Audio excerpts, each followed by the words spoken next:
주시기 바랍니다.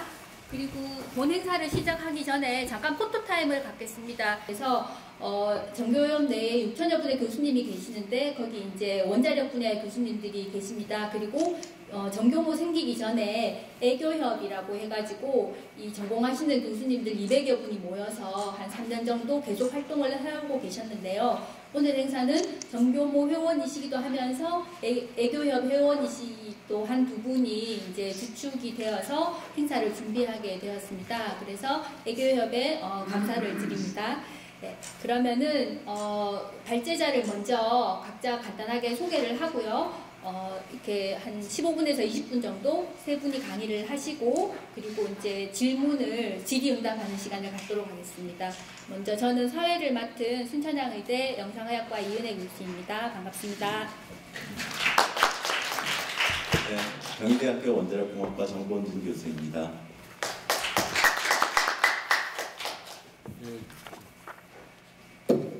네, 저는 서울대학교 원자핵공학과 주한규입니다.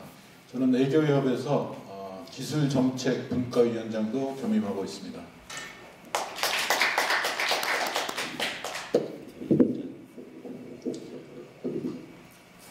경기대학교 조성환 교수입니다. 정치전문대학원에 있고 정치를 공부하고 있습니다. 전교모의 공동대표를 맡고 있습니다. 여러분 감사합니다. 예, 그러면 이제 첫 번째 발제자이신 경희대학교 원자력공학과 정범진 교수님께서 탈원전 정책의 법적, 행정적 문제에 대해서 말씀해 주시겠습니다. 잘 부탁드리겠습니다. 네, 고맙습니다. 탈원전 정책의 법적, 행정적 문제에 대해서 말씀드리도록 하겠습니다. 이 정책이 비단 이 문제에 국한된 건 아닙니다. 기술적인 문제들도 있고, 경제적인 문제들도 있고, 안보 측면의 문제들도 있고, 여러 가지 측면이 있지만, 오늘 제 발표는 법적, 행정적 문제에 국한해서 발표드리도록 하겠습니다. 민주주의라는 것이 목적도 좋아야 되지만, 과정도 좋아야 되는 거기 때문에, 법적, 행정적 문제에 대해서도 우리가 좀 주목해야 될 필요가 있다라고 보고 이 강의를 준비하게 되었습니다. 문재인 대통령의 에너지 공약은 그림의 상단에 보여주듯이 그 안전하고 깨끗한 에너지를 얻겠다는 겁니다. 그런데 이제 과연 원자력 발전소가 안전하고 깨끗한지 아닌지에 대해서는 사람들마다 이제 관점의 차이가 있을 수 있습니다.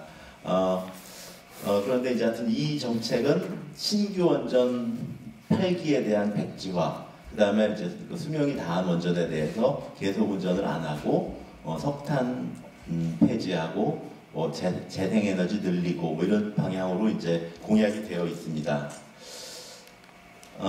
그런데 지금 이 공약은 그 더불어민주당의 2017년 대선을 위한 공약집에 있는 내용을 사진으로 보시고 계신 겁니다. 여기서 보시면 제 세 번째 비전의 10번째 약속 그리고 10번째 항이 그 원전 정책에 관한 사항입니다. 탈원전 정책에 대한 언급은 되어 있지만 제목을 보시면 원전 정책을 재검토하겠다고 되어 있습니다. 그런데 실제로는 재검토를 안 하고 바로 이행을 하신 것이 행정적인 문제라고 볼 수 있습니다. 신고리 고리 1호기 연구 정지식에 대통령께서 나오셔서 탈원전 정책을 선언을 하셨는데 이것도 사실은 좀 문제가 있습니다. 왜냐하면 아까 말씀드린 것처럼 재검토 없이 바로 이행에 선언에 들어간 것이 문제이기도 하지만 대통령 되신 지 41일 후입니다. 그러니까 행정적 검토를 위한 필요한 시간이 없었다는 것.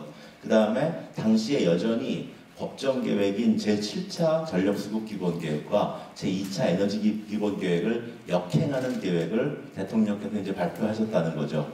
그리고 당시에 잘못된 말씀도 많이 하셨습니다. 후쿠시마 원전 사고로 1368명이 돌아가셨다고 했는데 이후에 이제 일본 정부에서 그렇지 않다, 아무도 돌아가시지 않으셨다 이런 말씀도 하셨고, 저는 또 개인적으로는 위험하다고 하는데 왜 애들은 데리고 갔는지도 좀 궁금합니다. 그 이후에 이제 그 기존 건설 계획이 있었던 원전에 대한 건설에 대한 백지화가 추진되면서 이미 건설이 진행되고 있었던 신고리 5, 6호기를 어떻게 할 거냐의 문제가 여러 가지 제기가 됐습니다. 그래서 그 당시에 그러면 우리 이걸 공론화하겠다, 건설 재개를 공론화하겠다라는 얘기가 있었는데 여기에서는 두 가지 문제가 있을 수 있습니다. 첫 번째로는 공론화 자체가 적절했느냐 하는 문제고요. 그 다음에 그 권고사항이 적절했느냐 하는 문제입니다. 첫 번째, 공론화 자체가 적절했느냐 하는 문제는 이것이 왜 신고리 오류코기에 대해서만 공론화를 할 것이냐, 탈원전 정책 전제에 대한 공론화를 했어야지 탈원전 정책은 기정사실화하고 신고리 오류코기에 대한 공론화를 하는 것이 일종의 꼼수 아니냐 하는 것이 의견이었고요. 두 번째로는 대의민주주의 국가에서 공론화의 가장 중요한 기구는 국회인데 왜 공론화위원회라는 걸 또 만드느냐 하는 것들이 문제였고요. 그 다음에 시민참여단이라고 해서 이제 그 500분을 모시고 했는데 과연 그분들이 하는 것이 맞느냐, 국회의원들이 하는 것이 맞느냐. 당연히 대의민주주의에서는 오른쪽입니다. 근데 이제 왼쪽에 파란 글씨로 돼 있는 것들이 이제 채택되었고요. 그리고 공론화 과정이 정해지지 않은 상태에서 설계와 시공이 동시에 들어가서 한 3개월 동안 엄청나게 갈팡질팡하면서 이 일을 했습니다. 공론화의 권고사항이 이제 세 가지가 나왔습니다. 첫 번째로는 건설 재개를 하자는 입장이 이제 6대 바로 이겼기 때문에 신고리 오류코기 건설은 재개한다 하는 게 첫 번째 권고사항이고요. 두 번째 권고사항은 원전 비중을 축소하는 방향으로 에너지 정책을 수립해라. 그 다음에 세 번째 권고사항은 기왕 건설을 시작하게 됐으니 다음 세 가지를 지켜라 하는 게 뭐냐면 안전 기준을 강화해라, 재생에너지 투자를 확대해라, 그 다음에 사용해결료를 조속히 해결해라, 요겁니다. 근데 제가 이제 두 번째와 세 번째 권고사항은 빨간색으로 표현했습니다. 그 이유에 대해서 좀 설명드리도록 하겠습니다. 이 신고리 오류코기 공론화는 메인 퀘스천이 신고리 오류코기 건설을 재개할 거냐 말 거냐가 메인 퀘스천이고 그것을 위한 보조적인 퀘스천들이 에너지 정책을 어떻게 펼쳐야 되느냐 이런 것들입니다. 그래서 그 하단의 표의 오른쪽에서 보시면 맨 처음에 전화 설문을 2만 6명에 대해서 수행을 합니다. 전화 설문을. 그리고 2만 6명을 다 데리고 공론화를 할 수 없었기 때문에 그 중에 500명 정도를 추려내야 됩니다. 이 추려낼 때 보시면은 그 건설 재개, 중간, 판단 유보의 비율이 똑같습니다. 2만 6명과 1차의 비율이 똑같습니다. 왜냐하면 그것이 메인 퀘스천이기 때문에 똑같은 비율로 샘플링을 한 겁니다. 그리고 나서 이제 1차, 3차, 4차 최종 이렇게 돼 있는 거는 그 시민 참여단을 놓고 이제 한 겁니다. 보시면 9%, 14%, 17.8% 그리고 마지막에는 19%가 건설 재개하는 쪽이 많습니다. 그래서 이제 결국은 59대 41로 건설 재개를 하게 됐습니다. 왼쪽 표를 보시면 원전 발전 비중을 축소할 거냐 유지 확대할 거냐 뭐 잘 모르겠느냐 이런 걸 가지고 똑같은 질문을 한 건데 실은 2만 6명에 대한 설문에서 최초부터 아무것도 교육받지 않은 상황에서 이미 4.8%가 원전 발전을 유지 확대하라는 의견이 나왔습니다. 그리고 500명을 추렸는데 이건 메인 퀘스천이 아니기 때문에 샘플링이 좀 틀립니다. 그래서 이제 1.2%고요.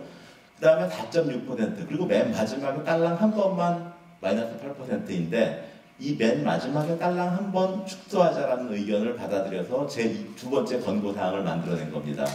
그래서 통계적으로도 의미가 없는 거고 잘못된 것이죠. 또 하나는 이 설문을 보시면 원전 발전 비중을 축소하라고 해놓고 실은 원전 발전 비중을 0으로 만들라는 계획을 추진해버리는 겁니다. 그래서 이 권고사항은 뭐 여러 가지로 잘못됐습니다. 그 다음에 세 번째로는 신고리 오류코기 건설을 재개하게 되었을 때 어떤 것을 해야 될 것이냐라는 질문을 4가지를 합니다. 또 이제 반대쪽으로는 만약에 건설을 중단하게 된다 그러면 4가지를 뭘 해야 될 거냐 이런 또 질문이 있었습니다. 그런데 이 질문은 첫 번째로는 저희가 합의하지 않았습니다. 이 질문을 하지 말자. 왜냐하면 이 질문을 하게 되면은 호도될 수가 있다. 그래서 미합의된 질문을 강행한 것이라는 게 첫 번째고요. 두 번째로는 오른쪽에서 보시는 것처럼 건설을 재개할 경우 필요한 것 4가지 중에 골라라 이렇게 돼 있거든요. 이게 주관식 질문에 대한 단답식 답변이 아니라 4개 중에 고른 거였기 때문에 결국은 4개 중에 어떤 것 2개가 선택되도록 강요될 수밖에 없습니다. 이것은 어떤 시민 참여단에 대한 의견이 아니라 네 가지 질문 중에 하나씩 고르게 강요된 거라고 볼 수 있고요. 그래서 이거는 설문지 작성자의 의도가 반영된 결과이다라는 걸 볼 수 있고요. 또 하나 중요한 건 뭐냐면 이 네 가지 중에 채택되지 않은 게 있습니다. 하나는 아까 말씀드린 것처럼 하나는 안전기준 강화, 두 번째는 재생에너지 확대, 세 번째는 사용해결료 조속 해결. 채택되지 않은 한 가지가 뭐냐면 탈원전 정책을 유지해라. 이것이 다 채택되지 않은 겁니다. 그래서 이것들을 권고사항으로 제시했던 것도 잘못된 거고 이것들을 권고사항으로 만들어낸 것들도 굉장히 의도가 있었던 것이다 하는 것입니다. 또 하나는 가장 근본적으로 신고리 오리고기 공론화를 맨 처음에 할 때 법적 근거가 없다라는 주장이 되게 됐어요. 그래서 급히 총리령 690호라는 걸 만듭니다. 여기 보면은 이 공론화는 신고리 오리고기의 건설에만 국한한다라고 명시되어 있습니다. 그런데 단지 이 두 개 호기에 대한 공론화 결과를 대한민국 전체 원전 25기에 적용을 시켜버린 겁니다. 그래서 총리령으로 정한 것을 넘어선 월권의 권고사항을 한 것이다 하는 것이고요.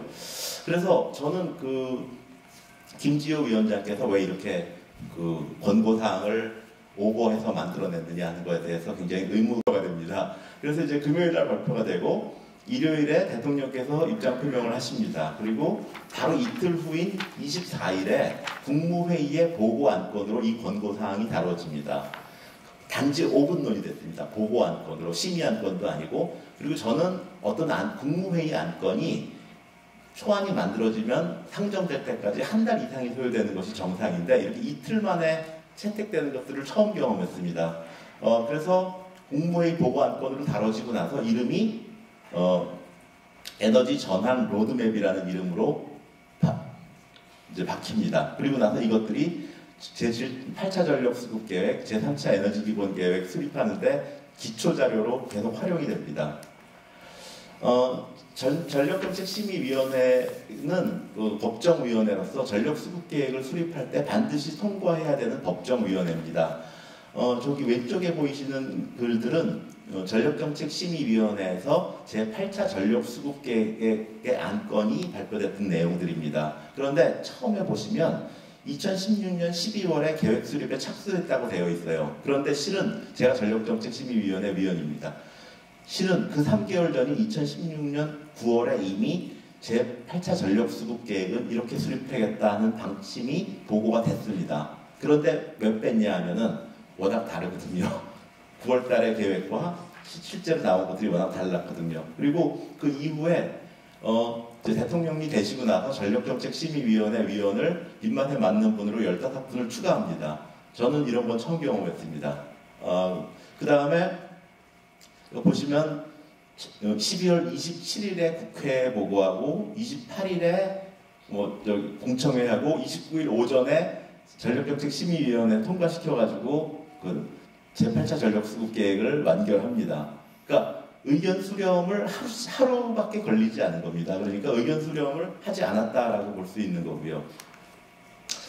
요거는 이제 2016년 9월에 제가 아까 말씀드렸던 8차 전력수급계획을 이렇게 수립하겠다라고 했던 부분이 왼쪽에 제시되어 있고요. 오른쪽 부분은 2017년 12월 말에 최종적으로 나온 8차 전력수급계획에 써있는 내용들입니다. 보시면 왼쪽에는 안정적 전력수급, 사회적 비용 최소화, 공급 안정성, 국민 부담 최소화 이런 단어들이 없어집니다. 그리고 오른쪽에 적정 설비 예비율 확보, 안전하고 깨끗한 발전원, 재생에너지 확대 이런 식으로 이제 바뀝니다. 그런데 이것의 의미는 뭐냐면 전력수급계획은 전력에 대한 수요를 공급하는 계획입니다. 이것 미스가 되면 정전이 나는 굉장히 중요한 계획입니다. 그래서 안정적 전력수급이라는 것은 전력수급계획이 만들어진 이래 지금까지 한 번도 빠진 적이 없습니다. 또 하나는 이것들은 국가가 쓰든 한전이 쓰든 발전회사가 쓰든 개인이 비용을 하든 국가적인 비용을 최소화하는 것이 가장 중요한 덕목이어 왔습니다. 그래서 이것이 빠진 것은 대한민국 역사상 처음이라는 것이고 그것들이 안정적 전력수급보다는 적정 설비 예비율 확보가 항상 쉽죠. 영어 성적 올리는 것보다는 학원 끊는 게 훨씬 쉬운 것처럼. 그래서 이렇게 돼 있고 안전하고 깨끗한 발전원이라고 했지만 산업부는 안전하고 깨끗한 것을 판단할 능력이 없습니다. 안전한 건 원자력 안전위원회에서 판단하는 것이고 깨끗한 건 환경부에서 판단하는 겁니다. 그래서 안전하고 깨끗하다는 것도 사실은 말이 안 되는 겁니다. 이 그림은 8차 전력 수급 계획에서 산업부에서 제시한 그림입니다. 2030년도에 보면은 7차 전력 수급 계획에서 113.2GW라는 양의 수요가 있을 것이다 라고 예측을 했습니다. 근데 8차 전력 수급 계획에서는 이것이 뚝 떨어져서 100.5밖에 필요하지 않을 것이다 라고 예측을 했습니다. 이유는 뭐냐면 이 정부에서 수명이 다한 원전을 전 세계가 다 연장해서 사용하지 않겠다고 했기 때문에 그렇게 해서 빠진 게 18GW입니다. 그 다음에 석탄 빠진 게 또 2GW가 빠집니다. 그래서 20GW가 빠지고 나니까 113.2에서 20을 빼고 나니까 뭘 채워 넣을 방법이 없는 겁니다. 왜냐? LNG 발전소는 건설하는데 3년밖에 걸리지 않고 재생에너지는 건설하는데 1년밖에 걸리지 않기 때문에 2030년도에는 재생에너지나 LNG를 건설할 계획은 없는 겁니다. 어떤 회사도 그때의 계획을 미리 세워놓지는 않습니다. 원래 전력수급 계획을 이렇게 10년, 15년 단위로 계획하는 이유는 원전이 건설에 10년이 소요되기 때문에 이 계획을 수립하는 겁니다. 만약에 원전을 폐기하고 석탄도 폐기하고 재생에너지하고 LNG로만 그 발전 계획을 수립할 거라면 전력수급 계획은 3년만 수립해도 충분한데 기존의 틀로 하다 보니까 아무래도 2030년도에 쥐어짜도 105밖에 안 나온 겁니다. 그러다 보니까 경기가 나빠져서 수요가 이거밖에 안 될 것이다 라고 정부는 계속 우기고 있는 상황입니다.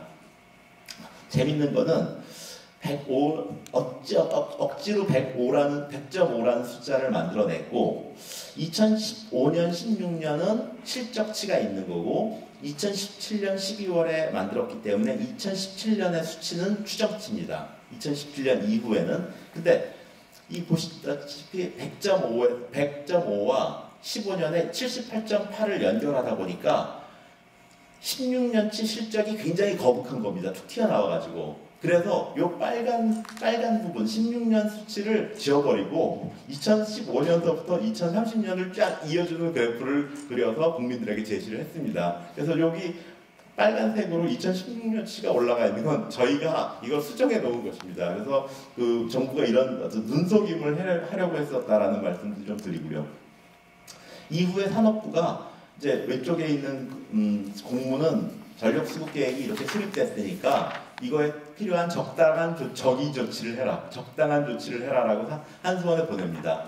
이 공문의 문제점은 뭐냐면 그동안 산업부는 지속적으로 이거는 구속력이 없는 행정계획이다. 제8차 전력수급계획은 구속력이 없는 행정계획이다라는 얘기를 굉장히 많이 했습니다. 이 뜻은 뭐냐면 전력수급계획에 발전소가 포함되어 있더라도 내가 안 지어도 무방하다. 또 거기에 없는 계획도 내가 지어도 무방하다. 이것이 이제 비구속적이라는 뜻입니다. 과거에도 실제로 LNG 발전소 중에 전력수급계획에 들어가 있었지만 뭐 경제성이 안 맞는다든지 하는 이유로 건설이 안 된 것들이 있습니다. 이런 차원에서는 비구속적 행정계획이라는 것이 틀린 얘기가 아닐 수 있습니다. 그러나 그것은 민간발전사고 한수원이라는 공공기관이고 사장님이 산업부에 의해서 임명되는 사람에게는 비구속적인 행정계획이 아닙니다. 그것들을 이행해야 됩니다. 또 하나는 이렇게 공문을 보내서 이거에 필요한 적당한 조치를 하라고 명령을 하고 있습니다. 그래서 이제 신한울 3, 4호기는 결과적으로 8차 전력수급계획에서 없어지면서 이제 죽어버렸는데 실은 가장 큰 문제는 뭐냐면 건설 발전소 허가라는 것들은 산업부가 주게 되어 있지만 그 허가를 이미 받은 한수원이 권리가 있는 겁니다. 그래서 한수원이 발전소 허가 권한을 이미 받았기 때문에 권리가 한수원에게 있는데 이걸 갖다가 중지시키는 거는 산업부가 할 일이 아닌 거죠. 그래서 이제 한수원이 나서서 이제 날치기로 이사회를 합니다. 그래서 월성 1호기, 그 다음에 신규 원전 6개호기에 대한 건설 백지화라는 것을 이제 이사회에서 의결을 하게 되는데 첫 번째로는 이사회는 개최 일주일 전에 사전 통보를 하게 되어 있습니다. 긴급 사안에 대해서는 24시간 전에 사전 통보를 하도록 되어 있습니다. 하지 않았습니다. 또 월성 1호기 조기 폐쇄를 위해서 아시다시피 타당성이 없어야 되기 때문에 타당성 조사 보고서를 다시 만들면서 전력 단가라든지 이용률을 굉장히 낮게 잡아가지고 수익이 나쁜 것처럼 이제 만들어 놓은 의혹도 있습니다. 에너지 기본 계획이 이제 수립됐는데 여기서도 가장 중요한 그 축이 되는 것이 아까 말씀드린 그 탈원전 로드맵이라는 것이 축으로 이제 사용이 됩니다. 그런데 그 3차 전력 수급 계획의 행정적인 문제점은 뭐냐면 1차, 2차, 3차가 비교를 해보면은 1차 때는 원전 비중을 41%로 가겠다. 2차 때는 29%로 가겠다. 돼 있는데 3차 때는 언급도 되어 있지 않습니다. 에너지 기술이라는 것이 발전 속도가 굉장히 느린 거기 때문에 국가의 기본이 이렇게 5년에 한 번씩 바뀔 내용들이 아닙니다. 그런데 이렇게 굉장히 바뀌었다는 것이고요. 그리고 에너지 기본 계획이라는 것은 에너지 계획 중에서 최상위의 계획입니다.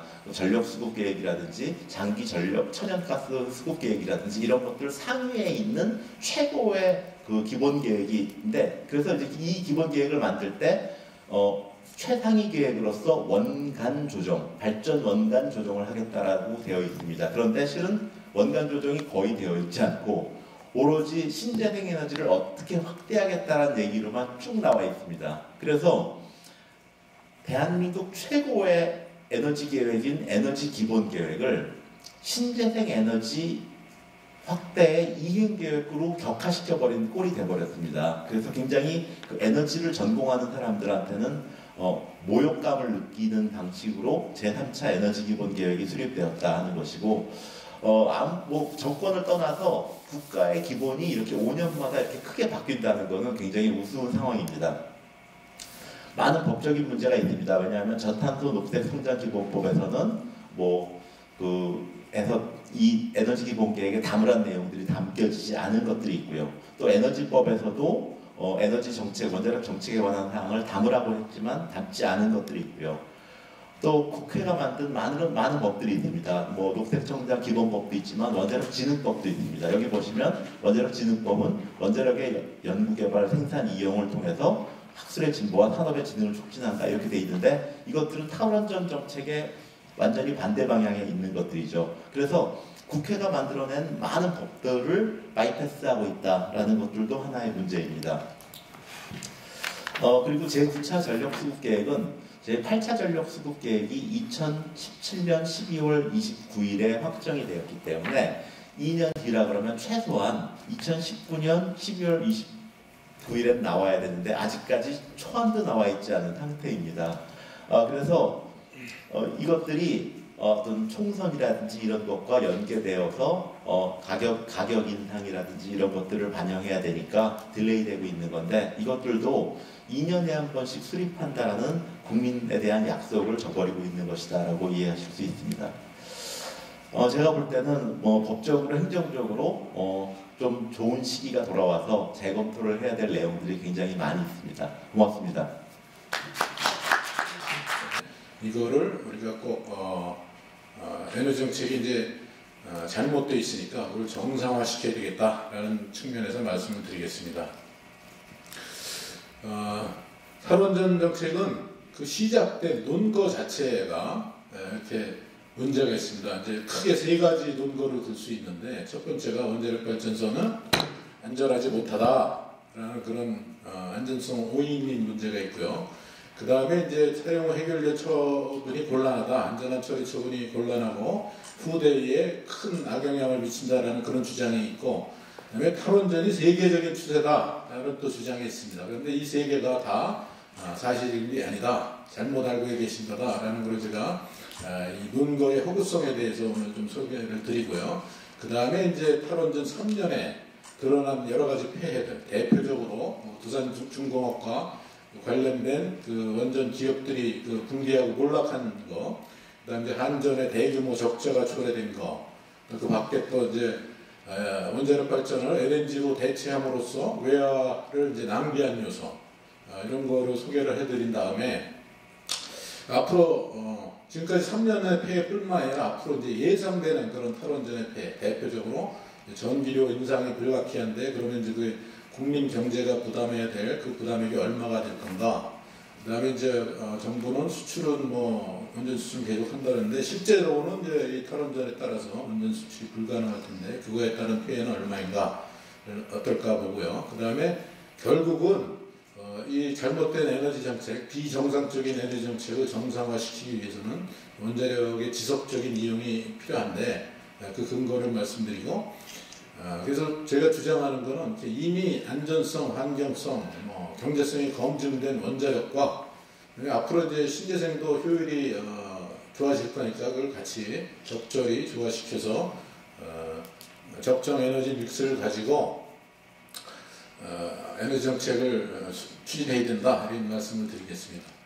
아까 정봉진 교수님이 보여줬던 이 고리 1호기 영구정치 선포식의 연설 내용인데 1468명 사망했다고 되어 있는데 사실은 저 사망자는 방사선 위해로 된 게 아니고 수년 동안 이렇게 대피 생활을 하면서 스트레스로 돌아가신 분도 그 대피 과정에서 돌아가신 분이고 이게 방사선하고 관련이 없다는 것은 과학적으로 유엔 그 방사선 영향 과학조사위원회라든지 세계 보건기구 같은 데서 여러 차례 그 과학적인 자료로 설명을 한 겁니다. 그리고 앞으로도 뭐 특별히 암 발생이 증가해서 사망자가 늘을 것 같다는 그런 예측도 없다라는 게 사실이고요.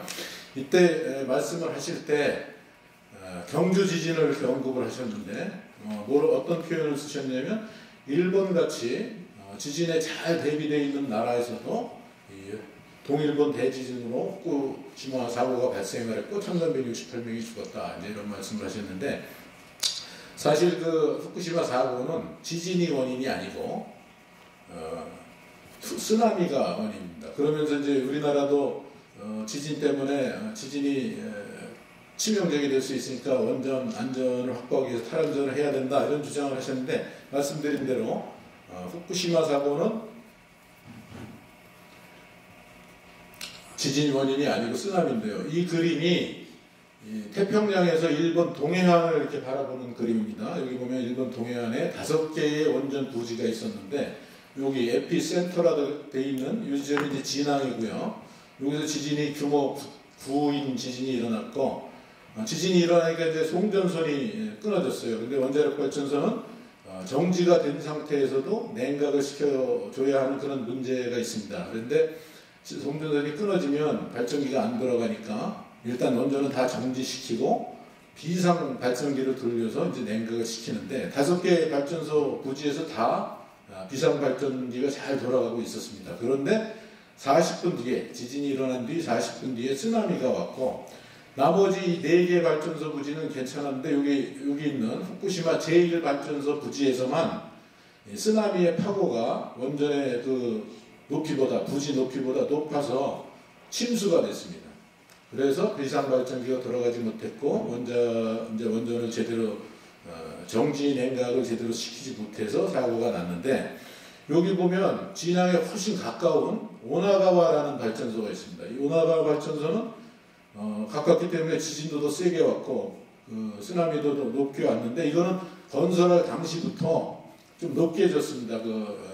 쓰나미 이력을 고려해서 높게 지어서 침수가 안 됐고 그 덕분에 발전소는 안전하게 가동을 할 수 있었고 정지를 시켜서 안전하게 유지를 할 수 있었고요. 지진 피해가 난 게 보이는데 그래서 그 동네 사람들이 쓰나미 피해를 받았던 300여 주민들이 여기 동네 체육관에 와가지고 3개월 동안 이렇게 대피를 한 적도 있습니다. 이게 역설적으로 원전이 얼마나 이 지진에 대해서 강건히 대비되어 있는지 그걸 잘 보여주는 그런 사례입니다. 이거 말고도 원전이 이제 그 소위 내진 설계 기준이라는 게 있고 그거에 따라서 건설되는데 그보다 훨씬 센 지진이 온 경우가 왔지만 아무 문제 없이 잘 정지된 경우가 다수 사례가 있습니다. 그래서 경주 지진이 왔지만 경주 지진이 그렇게 크게 온 것도 아니고 첨성대가 그 1300여 년을 버텼던 그런 첨성대가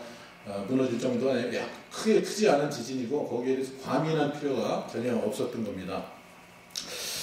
그리고 이제 우리나라 발전소는 또 일본의 그 후쿠시마 발전소나 또 소련의 체르노빌 발전소하고는 다르게 이렇게 이제 경락 건물이라는 게 아주 견고한 게 있습니다. 이 그림이 세계에서 최초로 원자로가 녹는 사고가 났던 그 3마일 섬 사고 사진인데, 여기 보면 이쪽에 이제 검게 되어 있는 게 이게 3마일 섬 TMI 2호기가 이제 사고가 나서 이렇게 정지돼서 못 쓰게 된 거고요.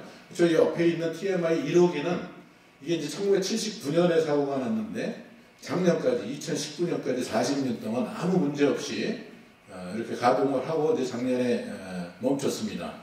그러니까 여기서 원자로가 녹는 사고가 났지만 이 안에 경락 건물이 여기 경락 건물입니다. 경락 건물이 잘 건전성을 유지하고 있었기 때문에 원자로에서 녹은 원자로가 녹아서 생긴 그 방사성 폐기물들이 경락 건물 밖으로 빠져나갈 수가 없었기 때문에 환경이 아주 안전하게 이렇게 잘 유지가 될 수 있었던 겁니다.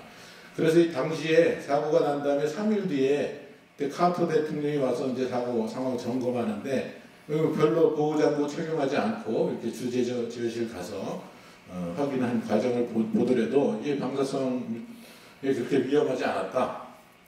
그래서 우리가 아주 강력하게 말씀드릴 수 있는 것은 우리나라 원전은 이 3마일 원전 같이 소위 가압수용 원전이고, 그다음에 이런 견고한 경락 건물이 있어가지고 원자로가 만약에 사고가 나서 원자로가 녹는 그런 경우가 발생을 하더라도 방사성 물질이 외부로 유출되지 않고 충분히 밀폐시킬 수 있다.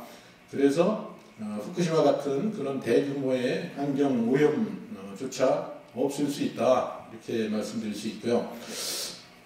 사실 원자력 안전성의 진실에 대해서 말씀드리면 우리나라에서는 특별히 지난 40여 년 동안 무사고 아무 그 유의미한 방사성 물질의 유출도 없었고, 이거는 대통령께서 지난 2018년에 체포에 가서 원전 세일즈 하시면서도 강조를 하신 말씀입니다. 40년 동안 원전 무사고였었다. 근데 우리나라뿐만이 아니라 전 세계로 봤을 때도요, 지금까지 한 50여 년간 600여 개의 원전이 건설되고 운영되는 과정에서 사고가 발생된 것은 딱 한 건입니다. 체르노빌 사고 한 건이고 그게 43명입니다. 후쿠시마 사고는 아까 말씀드렸지만 원전의 그 직접적인 사고 피해로, 방사선 피해로 죽은 사람은 한 명도 없고요. 그래서 방사선으로 죽은 사람은 여태까지 43명에 불과하다. 그리고 지금 말씀드린 대로 가압수용 원전, 우리나라 일본은 이제 비등수용 원전이라는 건데 우리나라 가압수용 원전 같은 경우에는 유의미한 방사선 유출 사고조차 하나도 없었다, 이런 말씀드릴 수 있고요. 그래서 많은 국민들이 잘못 아시는 것하고는 달리 원전은 여러 가지 발전원 중에서 특히 석탄 화력이라든지 LNG라든지 심지어 태양광에 비해서도 그 생산된 전력에 비해서 그 생명 안전성이 최고다. 죽은 사람이 거의 없다. 이런 말씀을 감히 드릴 수가 있습니다. 그 다음에 이제 또 중요한 그 탈원전의 논거 중에 하나가 사용 후 해결료 처리 처분이 곤란하다. 이제 그런데 사실상은 또 그렇지도 않습니다. 이 사용 후 해결료는 쓰고 나는 거는 여기 그림에서 보이는 것 같이 두꺼운 구리 용기, 두께가 한 5cm 정도 되는 이 구리 용기 안에다 이렇게 담습니다. 구리 용기를 쓰는 이유가 특별히 있는데, 구리 용기는 부식에 굉장히 강합니다. 그래서 우리 예를 들면 청동기 시대 때 만들어졌던 그 단유세명강 이런 것들이 한 3000년 됐는데도 출토한 거 보면은 거기에 뭐 아주 선이 10,000개 이상 되는 선 이런 것들이 아주 깨끗하게 잘 보일 정도로 이 구리가 부식에 강하기 때문에 그런 구리 재료를 써서 해결료를, 사용 해결료를 담고, 그다음에 이걸 지하 한 500m에 이렇게 구멍을 파서 그걸 집어넣고, 이 주위는 소위 벤토나이트라는 점토질의 그 광물로 채우는데, 이 벤토나이트라는 거는 이제 방수용 재료로 사용되는 이런 물질입니다. 그래서 물이 좀 물이 투입되면 단단해져가지고 더 이상 통과가 안 되게 하는 아주 굉장히 좋은 방수재로서 이렇게 주위를 채우면 지하수가 이렇게 이제 해결로로 들어갈 가능성이 굉장히 없어지는 거죠. 그래서 이 지하 500m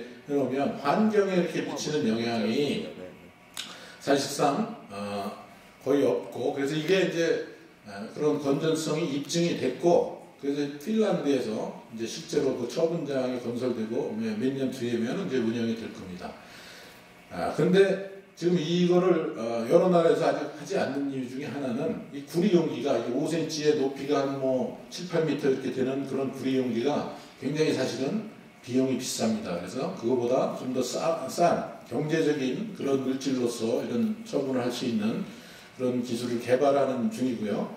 또 하나 이렇게 시급하게 이렇게 해결료를 처리하지 않아도 되는 이유 중에 하나는 그 생산된 전력에 비해서 생기는 그 사용 해결료 양이 아주 적다는 겁니다. 그래서 평생 동안 원자력 발전소 40년 동안 혹은 60년 동안 가동하면서 생긴 사용 해결료를 그냥 그 부지에다가 이제 저장을 할 수, 임시로 그렇게 할 수 있기 때문에 시급성이 그렇게 높지는 않아서 이 기술 가결이 좀 늦어지고 좀 더 효과적인 기술이 개발될 때까지 기다리자, 이제 이런 상태입니다. 그래서 두 번째 그 논거에 대해서 잘못됐다는 논거 말씀드렸고, 그 다음에 또 하나 이제 그 사용 해결료 관련돼서 사람들이 이거 폐로 비용이라든지 사용 해결료 처분 비용이 원전의 원가에 제대로 반영되지 않았다, 이런 주장들을 하는데 또 그것도 사실이 아닙니다.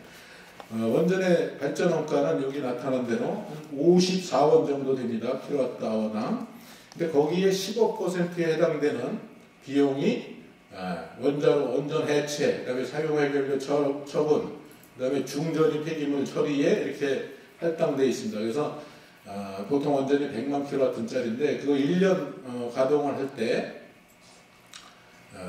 매년 적립되는 액수가 한 600억 정도 되고요. 40년 적립하면 2.4조 원 돼가지고 뭐 충분히 폐로하고 사용해결료 처분하는데 충분한 그런 비용이 적립되고 있다라는 말씀을 드릴 수 있고요. 세 번째 잘못된 논거가 이제 탈원전이 세계적인 추세다라는 건데 그것도 사실이 아닙니다. 지금 탈원전을 하고 제대로 하는 나라는 4나라 있습니다.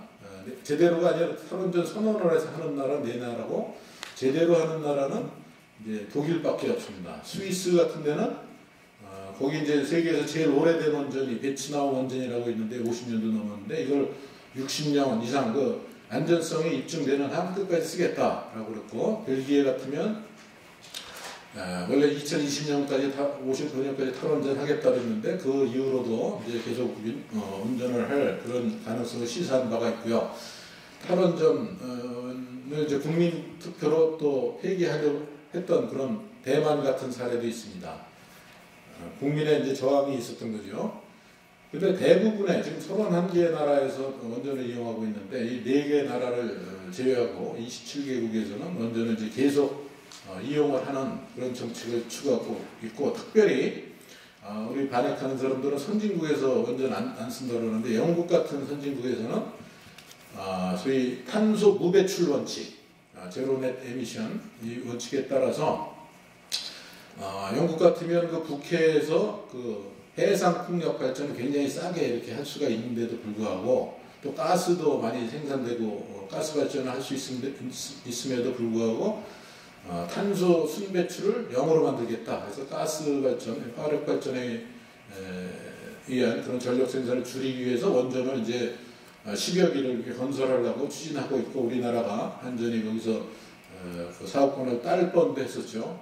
우리나라 정부가 적극적이지 않아서 따지 못했지만 그랬고, 일본의 예를 보면 일본이 사실은 이제 후쿠시마 사고가 났기 때문에 제일 적극적으로 탈원전을 추진해야 될 나라 같은데 당초에는 이제 그 원전 제로라는 정책을 추진을 했지만 이게 그렇게 하다 보니까 원전의 발전량을 대체할 LNG 발전이 늘어나고, 그러다 보니까 그 수입액이 무역 적자를 뭐 수백 조 이렇게 규모로 무역 적자를 초래하다 보니까 일본 경제가 이제 견딜 수가 없으니까 이제 다시 원전 제로를 철회하고 원전을 다시 재가동하겠다. 그래서 지금 이제 일본에는 33개의 원전이 있는데 그 중에 9개는 이미 재가동에 들어갔고 18기는 이제 제가 좀 심사 중에 있습니다. 그래서 2020년까지는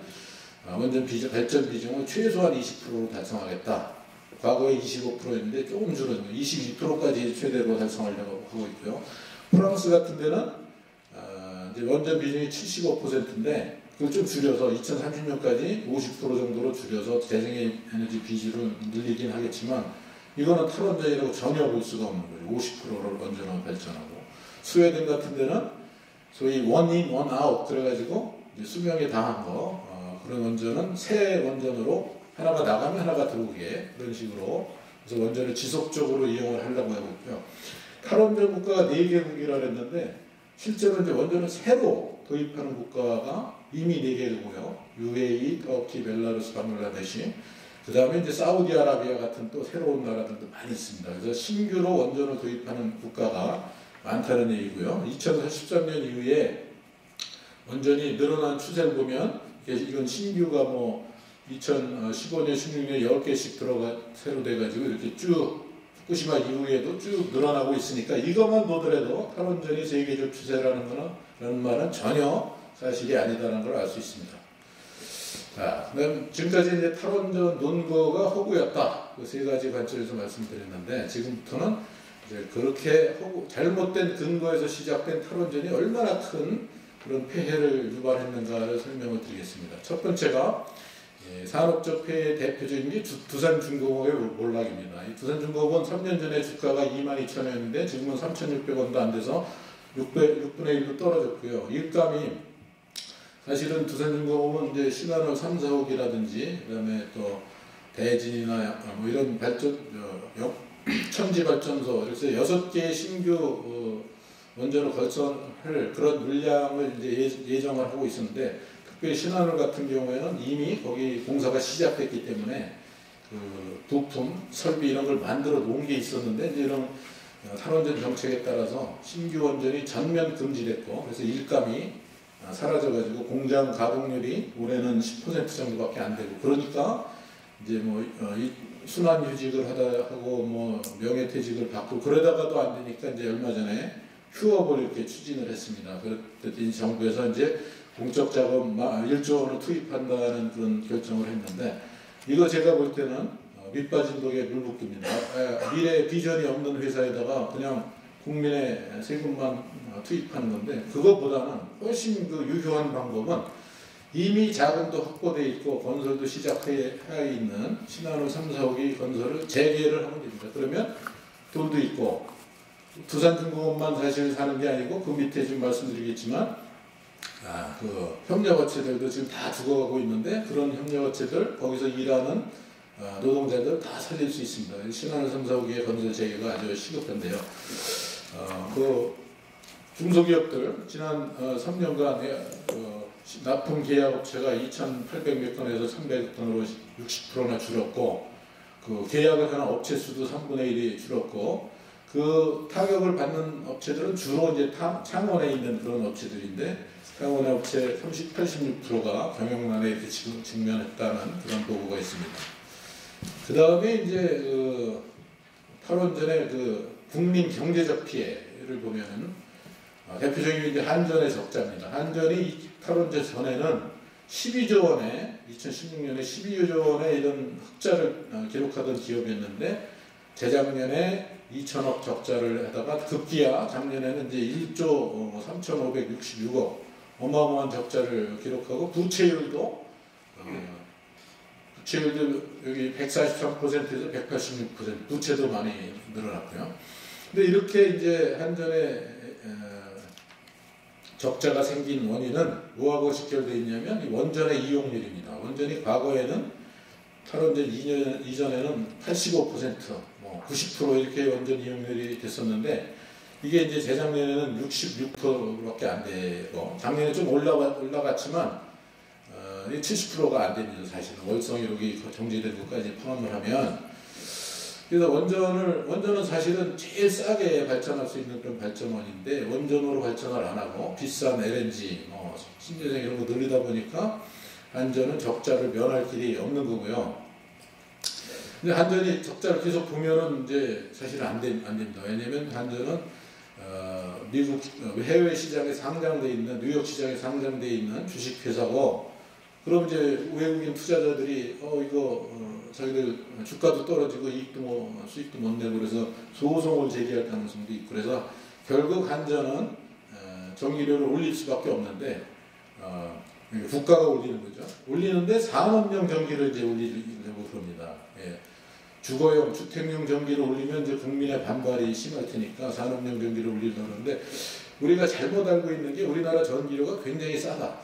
근데 주거용 전기료가 싼 거는 확실한 사실입니다. 우리나라가 OECD 국가 중에 3번째로 싼데, 산업용 전기료는 여기 그림에서 보듯이 17번째로 쌉니다. 우리나라보다 싼 나라가 16개 나라가 있습니다. 스웨덴, 미국 이렇게 있지만 캐나다 이런 데는 자원이 많으니까 싸죠. 근데 물론 우리나라가 일본이나 독일보다는 비싸지만 아주 싸지는 않다. 우리나라보다 싼 나라가 16개 나라가 있고, 특별히 우리나라 전기요금 체제에 문제가 되는 것은 산업용 전기가 주택용 전기보다 비싸다. 이게 문제입니다.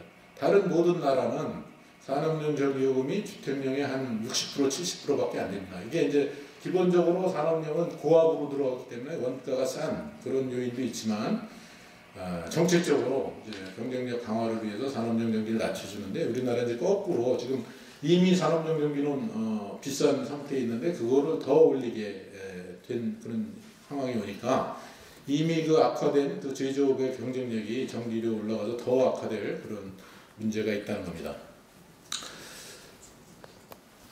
그리고 지금 탈원전을 하면서 부족해진 전력을 LNG 발전과 석탄 화력 발전 증대로 채웠는데요. 그렇게 되면 이제 LNG 도입량과 도입액이 늘어나겠죠. 이제 이 그림을 보면은 이 주황색 커브가 이제 원자력 발전량이고, 이 파란 게 LNG 도입액입니다. 근데 이걸 보면 원자력 발전이 많을 때는 LNG 도입액이 적었고, 거꾸로 원자력 발전이 줄어들면 LNG 도입액이 늘고, 소위 역동조 현상이 아주 명확하게 이렇게 나타나는 걸 볼 수 있습니다.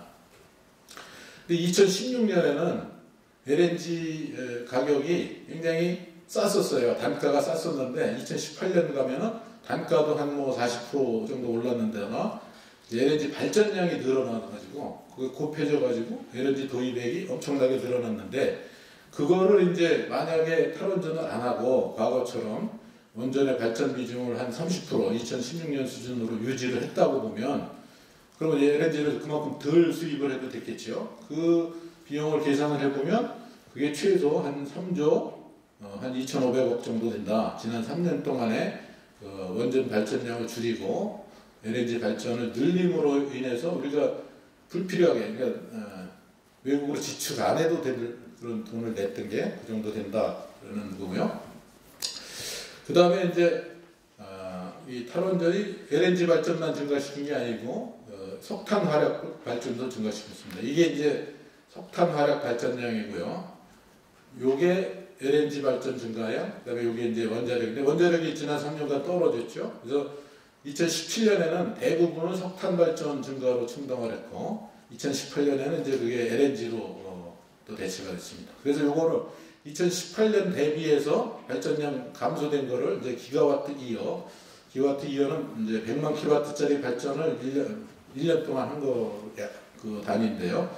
보면은 이제 원자력이 이제 3.3 기가와트 줄었는데 석탄이 2.9 늘고 가스가 3.6 늘고 그랬습니다. 근데 이거 더하면 원자력 줄은 것보다는 좀 많죠. 그거는 발전량 자체가 좀 늘은 것도 있고, 그 다음에 이제 중유 발전이 좀 줄어든 그런 효과도 있습니다. 그 중유 발전이 줄은 거는 좀 다행이긴 한데, 어쨌든 화력 발전이 석탄과 가스하고 이렇게 늘게 되면은 결국 거기서 초래되는 건 뭐냐? 첫 번째는 미세먼지의 증가입니다. 그래서 미세먼지가 여기 지금 5년간 자료, 6년간 자료가 2018년까지 있는데 PM10이 나쁨인 일수가 14일에서 21일로 2018년에 늘었습니다. 2019년에도 아마 마찬가지로 더 늘었을 텐데, 그렇게 미세먼지 문제가 심각하니까 국가기후환경회의 이런 데서 이런 게 만들어져가지고 이제 대책을 수기하고 있는 거죠. 첫 번째가 미세먼지고, 두 번째가 이제 온실가스 증가입니다. 이게 우리나라가 온실가스 그 감축 로드맵에 따르면 2016년부터 2030년까지 매년 한 360만 톤씩 이렇게 온실가스를 줄여갔어야 되는데 오히려 석탄이나 이제 LNG가 늘면서 이렇게 늘어났습니다. 그래서 3년간 누적해보면 이게 5,100만 톤이고요. 사실 여기 줄였어야, 여기 삼각형의 면적, 이게 줄여갔어야 되는 면적은 360만 톤 곱하기 이제 3년 하면은 그게 그 면적을 해보면 2,200만 톤인데 2,200만 톤을 줄여갔어야 되는데 오히려 5,100만 톤이 늘었다. 그래서 목표 대비로 해서는 7,300만 톤이나 늘어난 거다. 그렇게 된 이유는 이제 석탄 발전 같으면 가동 시만 해도 킬로와트 아워당 760g의 이산화탄소가 생깁니다. 그다음에 이제 뭐 전 생애를 보면 채굴하는 과정 이런 거 다 합치면 820인데 원전은 사실 가동할 땐 0.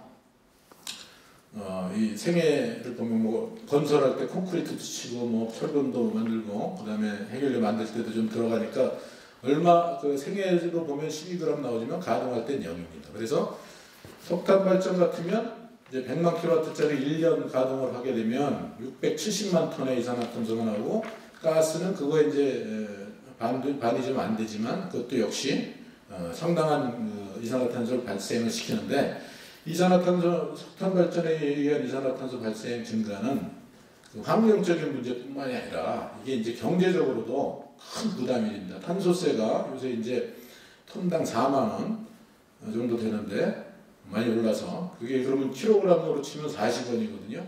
그러면 그게 탄소세로 부담하는 석탄 발전의 경우 원가 부담이 킬로와트아워당 한 30원 정도 됩니다. 지금 발전 원가가 한 70원, 80원 그렇거든요. 거기다가 30원이 추가로 이제 석탄은 부담이 돼야 되는 겁니다. 그래서 이 석탄 발전, 화력 발전은 크게 늘리면 당연히 줄여가는 게 이제 맞는 얘기고요. 지금까지는 이제 과거 3년의 그 탈원전의 폐해에 대해서 말씀드렸는데 앞으로는 이제 이대로 계속 가면은 어떤 그 악영향이 있을까, 어떤 그 경제적인 피해가 있을까 그거를 이제 말씀드리겠습니다. 그래서 저희 원자력 정책센터, 서울대학교 원자력 정책센터에서 이 8차 전력 수급계획, 그다음에 제3차 에너지 기본계획대로 발전이 되게 되면 신재생이 늘고 원자력 줄고 그렇게 되면 전기요금이 얼마나 오를까 계산을 해봤더니 2030년까지는 23%가 오를 거고 2040년까지 그러니까 이때는 신재생 비중이 35%가 되거든요. 2030년 20%, 그게 훨씬 더 오르는데 그러면 이제 전기요금이 빨간 주황색처럼 이렇게 올라갑니다. 거기다가 전력 생산량도 이게 8차 전력 수급 계획에 따라서 전기 생산량, 소비량도 좀 늘고 그래서 이 는 전력량에다가 이제 오른 요금을 곱해서 추가로 이제 국민이 부담해야 될 전기료, 전 국민이 부담해야 될 전기료 계산해 보면 2040년까지 283조 원이다. 2030년까지는 이게 83조 원입니다. 여기 인상률이 좀 작기 때문에 상대적으로 작기 때문에 나머지 200조는 이제 2030년부터 40년 사이에 그렇게 부담해야 되는 이게 사실 어마어마한 돈이죠. 우리나라 예산이 500조 정도 되는데 반보다 훨씬 많은 그런 비용이고요. 그 다음에 이제 저거는 전기요금에 오른 거고 그래서 신재생 늘은 것까지 친 거고 그냥 탈원전 자체만 하면은 어떤 비용이 드는가 그거를 한번 계산을 해보면요. 지금 여기 연두색으로 나와 있는 게 지금 탈원전 그대로 가면은 원전 용량이 줄어드는 그런 양상을 보인 겁니다. 근데 이제 그러지 말고 원래 계획도 사실은 원래 계획도 아닌데 신한울 3호기는 예정대로 짓고 그 다음에 이제 보통 1차 원전 운영 허가 기간이 40년인데 40년 지나간 이후에 다른 나라들처럼 60년 이렇게 계속 운전을 하게 될 경우 그때 이제 원전 용량이 이렇게 됩니다. 그러니까 탈원전을 안 한 경우 한 경우 요 차이를 이제 40년까지 계산해 보면 요 차이가 이제 탈원전을 함으로써 이제 줄어들 원자력 발전량이고 그게 이제 160기가와트 이어가 됩니다. 20년 동안이니까 매년 이제 8기가와트죠. 근데 요 발전량을 이제 LNG와 신재생으로 대체해서 발전을 하게 되면 LNG 요 중에 반은 LNG로 하고 4분의 1은 태양광, 4분의 1은 풍력 이렇게 해서 계산을 해보면 그 신재생으로 발전할 때 드는 비용은 180조 원이고 이걸 만약에 원자력으로 그냥 하면 78조 원입니다. 그래서 그 차액이 102조 원의 차액이 이제 탈원전의 그냥 직접적인 비용 이렇게 볼 수 있습니다. 그다음 이제 미래에 우리가 원전 수출을 해서 사실은 국부를 상당히 한기 수출하면 뭐 10조 이상씩의 국부 창출을 할 수 있는데 그 기회가 탈원전으로 함으로써 이제 기회가 상실될 수 있습니다. 우리나라가 UAE 건설 수출해서 건설한 이 바라카 원전 4기를 기한 내에 예정된 건설 공기 내에 또 예정된 그 예산 내에 성공적으로 완수를 했고요.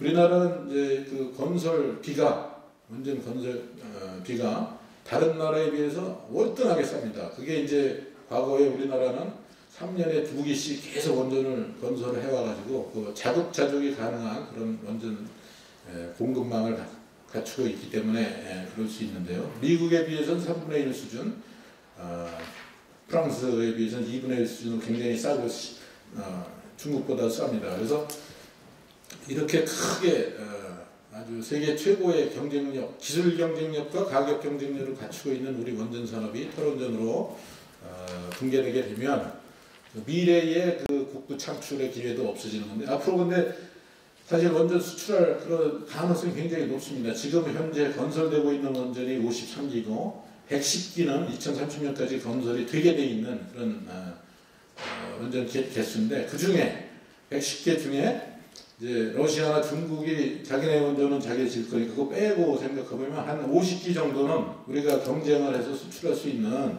그런 원전이고요.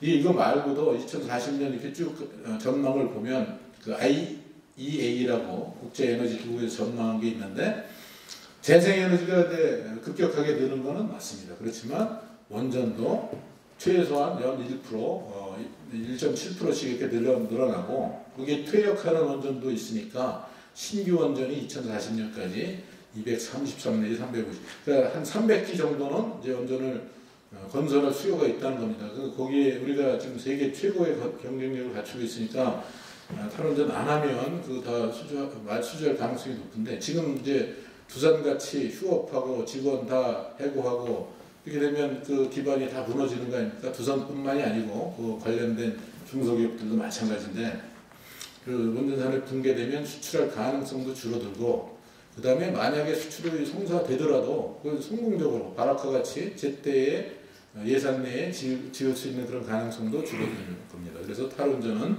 수백조의 원전 시장을 놓치는 길이다.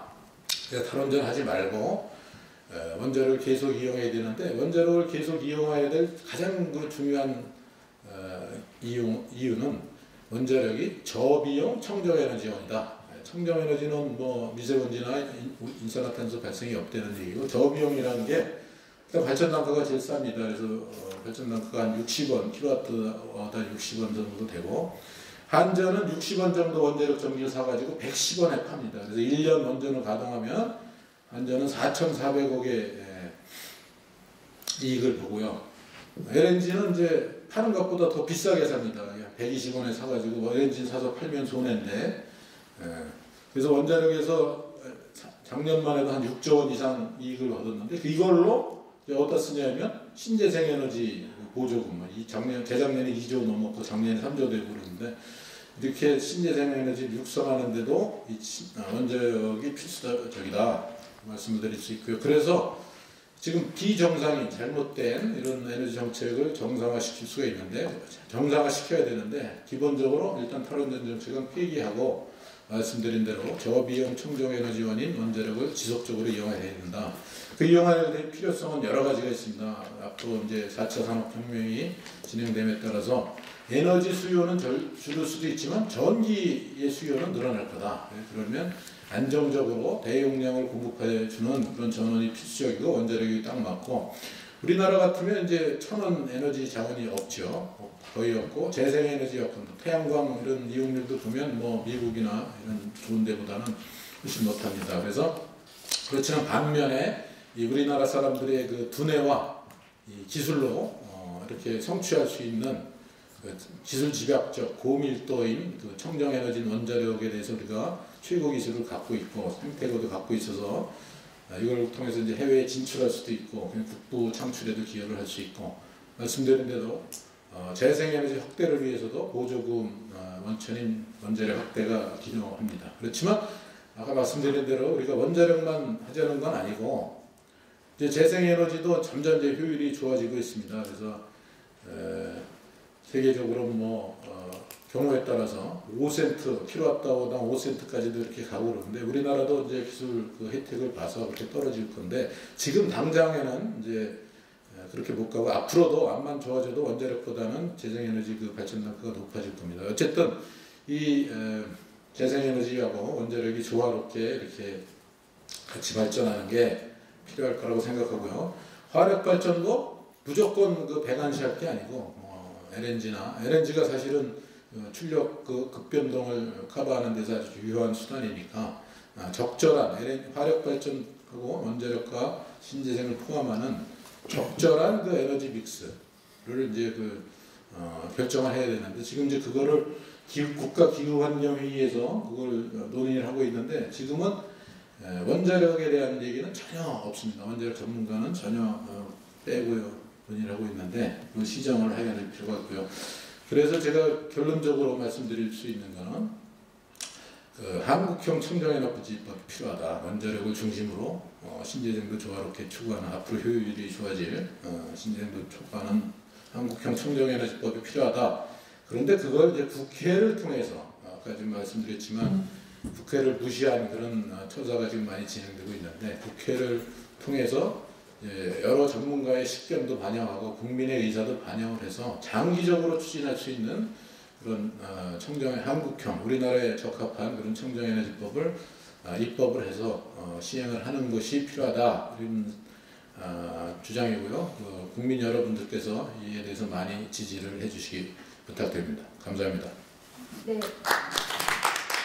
교수님 많이 잘 들었습니다. 그럼 이제 요약을 간단하게 해보면은 탈원전에 그 후쿠시마는 지진 피해가 아니라 쓰나미 피해인데 대통령이 경주 지진을 이용해서 호도를 했고 우리나라의 과학 수형은 유출 사고가 없는 구조이기 때문에 안전하다는 것과 사용 후 핵 연료가 소량밖에 안 나오고 이미 발전 원가에 다 반영이 되어 있기 때문에 충분히 처리할 수 있는데 이것을 호도했다는 것, 그리고 실제로 원전을 투표한 나라는 독일밖에 없는데 이게 마치 세계적인 추세인 것처럼 거짓말했다는 것, 이것이 이제 호도이고요.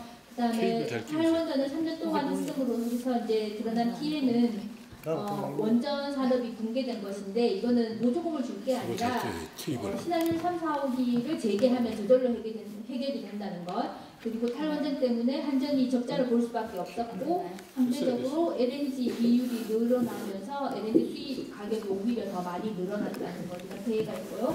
앞으로는 전기료 인상은 피할 수가 없고 국민이 내야 되는 돈은 283조 정도이다. 20년 동안. 그 다음에 탈원전 자체에만 102조가 더 필요하다. 여기에 더불어서 화력발전이 늘어나기 때문에 미세먼지가 증가하고 온실가스가 증가하고 탄소세도 더 내야 된다. 그리고 원전 수출이 불가능하게 된다. 이런 피해가 있고, 그래서 대안으로는 이게 원자력을 계속 이용을 해야 되는데 만약 제 생각에 확대가 안 되라도 최소한 확대가 안 된다면 최소한 유지는 해야 그래도 수출을 할 수 있지 않을까 이렇게 생각이 되는 제 생각이고요. 그래서 이게 원자력과 재생에너지가 조화해서 유지될 수 있는 에너지 믹스를 고민을 해야 된다. 이런 의견을 주셨습니다. 두 분 교수님께서 너무 강의를 잘 해주셔서 막 공부가 쏙쏙쏙 귀에 막 들어오는데요. 엄청 공부가 잘 됩니다. 그러면 이제 오늘 마지막 주제로 탈원전의 우리가 어떤 현상을 보고 있는데요. 이게 그 비하인드로 탈원전의 정치 외교적 문제에 대해서 조성환 교수님께서 말씀해 주시겠습니다. 네, 너무 강의를 많이 하다 보니까 한숨 갔다 왔습니다. 교수님들 자명한 걸 문재인과 그 세력들이 몰랐을까요? 알죠. 이렇게 자명한 사항에 대해서 판도를 보고 결정을 하고 심의위원회 다 했는데 반대했죠. 지금 현재 탈원전에 대해서 가장 문제점을 지적하는, 그리고 탈원전을 폐기하고 다시 원전으로 가야 된다는 국민 의사가 69%에서 70%입니다. 아마 공정하게 논의를 하면 90%가 나올 겁니다. 그건 뭡니까? 무지입니까? 거짓입니까? 거짓이죠. 죄송합니다. 제 정치학자로서 정치인들이 탈원전의 이런 잔향한 이 그리고 탈원전을 저런 식으로 거짓으로 절차마저 속인 대통령과 관련된 공무원 전문가들 다 응당한 책임을 져야 될 겁니다. 지금 우리가 물어야 될 거는 탈원전에 대한 이런 강의도 중요하지만 어떤 방식으로 되돌려 놓을 것이냐, 어떤 동기, 그 신청의 마감화가 뭐냐, 그 다음에 어떻게 되돌려 놓을 것인가, 그리고 되돌리고 난 뒤에 이런 엄청난 국가적인 손해를 끼치고 우리의 지금 주권마저 흔들리게 만든 이 요소와 관련된 자들에 대해서 우리 자유민주주의 독립된 주권자들이 어떤 방식으로 그 책임을 물을 것인가, 그것도 고민해야 됩니다. 그래서 이게 표처 지금 나와 있는 여러 가지 소위 에너지 문제라고 하는 방식으로 환치된, 그래서 거짓말하기도 쉽고 그 다음에 절차도 속이기 쉬운 이 문제를 좀 더 근본적으로 봐야 된다라고 하는 겁니다. 영화 판도라의 상자, 문재인 대통령이 뭐 에너지를 몰라서 판도라 보고 울고 질끔질끔 하면서 소위 감성 포퓰리즘, 이게 한두 가지가 아닙니다. 탈원전 문제뿐만 아니라 모든 걸 쇼로 돌려서 일반 사람들의 그 감성에 의존해서 그 감성이 곧 진리냐 포장해서 언론에서 세뇌 홍수를 합니다. 우리를 그냥 바보, 합리적인 이성도 없고, 그리고 무슨 우파 무슨 욕심부리기고, 자본주의는 악마고, 뭐 이런 식으로 해서 홍수를 하고, 기생충 같은 데 대해서 원망을 하게 만들고, 모든 국민이 서로가 서로를 원망하고, 앙심을 품고, 그렇게 하는 소재를 골라서 마치 천사인 양, 원자력 후쿠시마를 봐라. 1300몇 명이 죽었더라. 그 거짓말 버릇이 하면서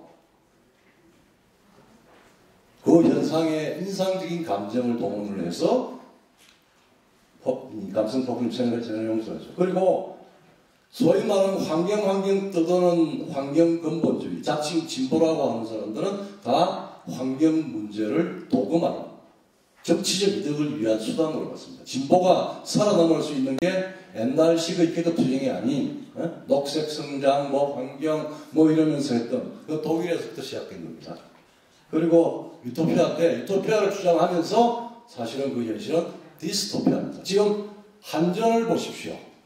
대한민국에서 가장 견실하고 좋은 공기업이 3년 사이에 또 다시 무슨 한전과학 대학교를 짓는데요. 누구의 이익을 위한 것입니까? 결론은 중국의 이익을 위한 것입니다. 중국의 이익을 위해서 대통령이 메이저 결정을 저렇게 사기를 쳐서 치팅해서 기만을 해서 결정을 내렸다라고 하는 정치적인 판단에 대한민국의 야당이 절실하게 깨닫지 못하면, 그리고 대한민국의 지금까지 소위 보수파리, 우파파리 하면서 15,000원짜리 신문파리 하면서 하나도 이 문제, 탈원전이 경제적으로 문제다, 에너지 문제다 하는데 이게 거대한 남북 간의 정치 게임, 세계 중국과 관련된 국제정치적 게임이다라고 하는 이야기를 못하는 조선중앙, 동아 마찬가지. 그 사람들이 자기들이 중국으로부터 받는 이해관계를 끊어내지 못하는 한 우리는 그야말로 디스토피아의 고생을 해야 되는 상황입니다. 그리고 에너지 정한 이 문제, 국내 국제적으로 단순히 에너지 문제가 아닙니다. 대한민국 여러분들, 한 국가의 주권이 다른 국가에 대해서 최고 독립을 가지려고 하면 말로 되는 겁니까? 제일 중요한 게 군사죠. 쳐들어오면 막을 수 있는 힘이 자력이 있어야 될 거 아닙니까? 근데 지금은 우리가 모자라요. 애들, 젊은 애들 10년, 13년 군대 보내가지고, GDP의 25%까지 쓰는 평양과 북한과 대적한 지 70년이 넘었습니다. 휴전 이후에도 지금 70년 다 돼가요. 근데 이게 심층을 보면 남북 관계의 문제와 관련됩니다. 그 다음에 또 하나는 해양동맹에서 대륙연합, 여러분들 지금 뭐 코로나 사태부터 해가지고 다 이제 지금 한 번도 경험하지 못했다는 것은 대한민국의 체제와 정체성과 국제정치적 위치가 변하고 있다라고 하는 걸 여러분 다 느낄 수 있습니다. 왜 해양에서 대륙을 가려합니까? 대륙은 우리가 지향해야 될 생명의 땅입니까? 발전의 번영의 땅입니까? 아니죠. 며칠 전에 두 달 전부터 지금 코로나와 우리가 바이러스와 세계대전을 벌이고 있는데 원소스가 어디입니까? 탈원전, 종중, 연너, 연방제 통일, 그리고 586 세력. 자기들 주사했잖아요. 그 다음에 기회주의 제도권이라고 얘기하는데, 아직까지 대한민국의 기회, 물론 중국과의 여러 경제적 연관이 많고 그래요. 경제는 중국에서, 그리고 안보는 미국의 지원을 받아? 그 기회주의 아닙니까? 대한민국이 이 대한민국의 입장을 쓰려면 다리가 필요해. 두 다리가. 태평양을 마지막으로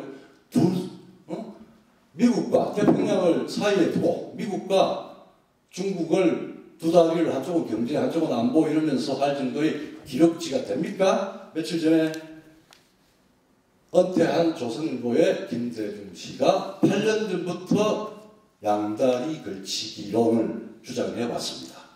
조선일보 탄핵은 내가 이야기를 안 하겠습니다. 그럴 정도로 우리가 지금 우리 여기 있는 몇 사람들, 우리 정교모, 애교협, 몇 사람들 제외하고는 완전히 망상의 세뇌에 찌든 나라가 되어버렸어요. 자명하게 이건 있을 수가 없는 일. 조국 사태, 상식의 법정에서 이미 유죄가 확정됐는데 조국을 구하느냐, 또 다른 자유조국을 구하느냐, 이런 게임을 하는 이상한 나라가 됐습니다. 정치학자로서 정말 그걸 명쾌하게 미리 예방을 하지 못한 아주 처절한 참여를 해야 될 상황입니다. 앞으로는 다른데 그래서 좀 무거운 이야기를 해야 되는 게,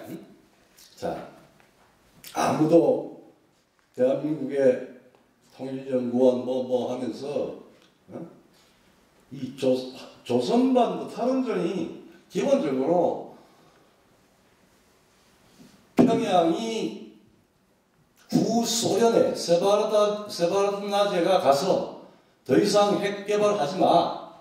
안 그러면은 핵 개발을 계속하면은 바로 남한에 흡수시켜버릴 거야. 여러분, 흡수통일론. 우리 김영삼 정부 때 김영삼 대통령이나 우리 우파가 한 이야기가 아닙니다.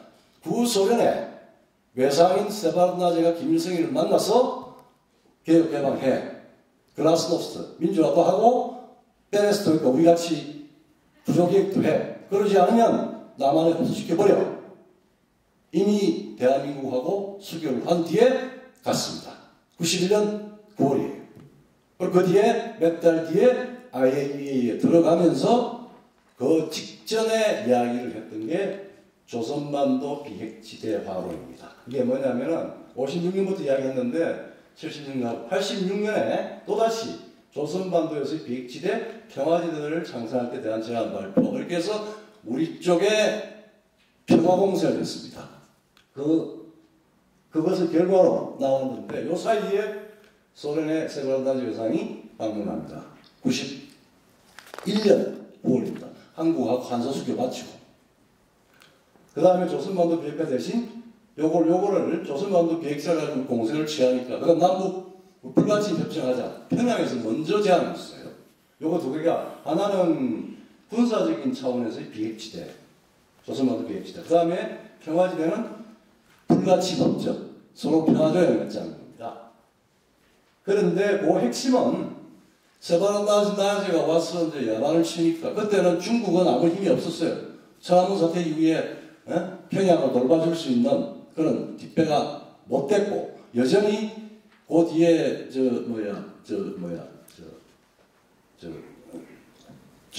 세바란나즈는 본국으로 모스크바 가서 쿠데타 당해가지고 실각하고 공산당이 완전히 무너지죠. 그때까지만 해도 평양에 와서 북한을 남한에 흡수시킨다라고 하는 이야기를 했는데 자기들이 실각해서 냉전이 정식이 완전히 되고 소위 전체주의 문명이 무덤에 역사에 묻어보러 갑니다. 근데 미국의 전술 핵을 철수해 주면은 그리고 조선반도 비핵지대와는 한국의 원자력까지 다 없애라라고 공세를 하고 나왔던 겁니다. 거기에서 컴프로마이즈, 말하자면 협상을 한 게 미군의 전술 핵을 철수를 해주면 한반도 비핵화라는 방식으로 해서 남북한의 비핵화 공동선언을 하겠다. 그리고 국제적으로는 국제 핵 확산 금지 조약에 들어가고 IAEA에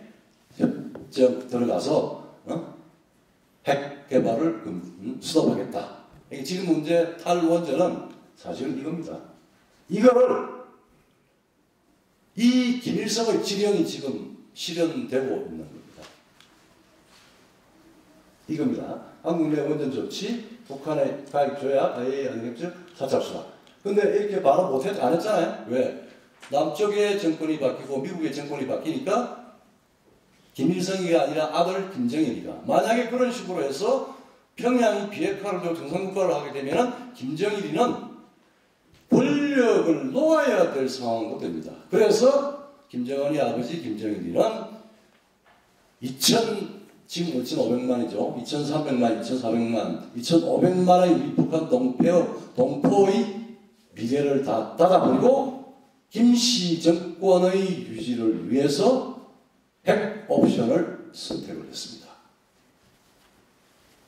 At that time, 김정일 crossed the bridge no return. 중국 지금 평양이 핵을 가지고 미사일을 가지고 왔다 갔다 하지만은 우리 영화에서 이야기하는 돌아오지 못할 다리를 건넜습니다. 망하지 않으면 비핵화는 되지 않습니다. 이게 트럼프가 이미 그 현실을 인식을 했고 중국의 후진타오도 그걸 인식을 했는데 시진핑이 들어와서 핵을 줬습니다. 이게 변할 수 없는 국제정치예요. 우리나라는 깜깜하고. 자, 그래서 우리 내부정에 우리가 이 탈원전을 하는 이유가 사실은 비핵화 문제하고 조선반도 비핵화 문제하고의 관계입니다. 우리는 혹은 동맹은 또한 국제사회는 중국과 평양 정권과 우리 집권 세력들을 제외하고는 전부 북한 비핵화입니다. 북한이 핵을 가져서는 안 된다라고 하는 게 있는데 한반도 비핵화는 옛날에 한반도 비핵지대화까지 포함을 하는 앞에 한반도를 붙였어요. 그래, 너가 원전까지 없어지면 우리 비핵화 생각해 줄 수 있다? 라고 하는 게 평양의 입장이고 중국의 입장이고 그 다음에 우리 행정부 외교안보 수석 미국의 트럼프 앞에서는 The denuclearization of North Korea를 해요. 근데 딱 비행기 타고 들어오면 한국에 들어오면 한반도 비핵화를 해요. 문정일 씨, 정세현 박사, 이종석 등등등 아주 현란한 평화의 이야기, 민족의 이야기, 자주의 이야기 하고 있습니다. 그거 한반도 비핵지대화를 이야기하고 그 안에 내포로서 원전 탈원전이 들어가 있었던 겁니다. 근데 그전까지는 그렇게 할 수 있는 시스템이 안 됐는데 주사 세력이 집권을 했지 않습니까? 우리 권력의 핵심은 주사파입니다. 지금은 이익 수탈 기생충으로 다 전락을 했지만은 표면에 나타났지만 아직까지도 세대 홍수는 지속되고 있어요. 그럴 때 우리가 그걸 비판을 하면은 뭐가 색깔론이라고 그러거든. 색깔 아니죠 이제는. 실체도 실체. 한국에서 주사라고 하는 게 대한민국에서 자유를 빼고 대한민국의 기존 체제를 전복하고 파괴한다는 게 그 사람들의 속성 아닙니까? 탈원전은 가장 중요한 핵심 고리입니다. 국가가 생존하는 가장 중요한 주권은 군사, 경제, 이 군사하고 경제를 뒷받침하는 가장 중요한 소스가 뭡니까? 원천이 뭡니까? 힘이 뭡니까? 그게 에너지 아니에요. 여러분들 밥 안 먹으면 목소리 나옵니까? 움직일 수 있습니까? 에너지 문제, 우리가 말하는 그냥 전기 만들고 자동차하고 하는 문제가 아니에요. 한 국가의 생명에, 한 국가의 안전보장에, 주권성에 가장 중요한 기본이에요. 에너지 문제는 우리 헌법 72조에 대한민국이 국민투표에 말하자면 외교, 안보, 통일 등 그 다음에 기타 국가의 전망, 중요한 72조 나중에 나오죠. 내가 보여줄게요. 대통령 필요하다고 인정했다는 외교, 국방, 통일, 기타 국가 아니, 에너지만큼 중요한 국가 아니고, 우리 3년 동안에 이것을 만약에 10년을 지속한다 그러면 대한민국의 국가 아니면 중국에 종속됩니다. 주권 포기해야죠. 3.1 독립운동이 어떻고, 김구 선생이 어떻고, 이야기할 계제가 아닙니다.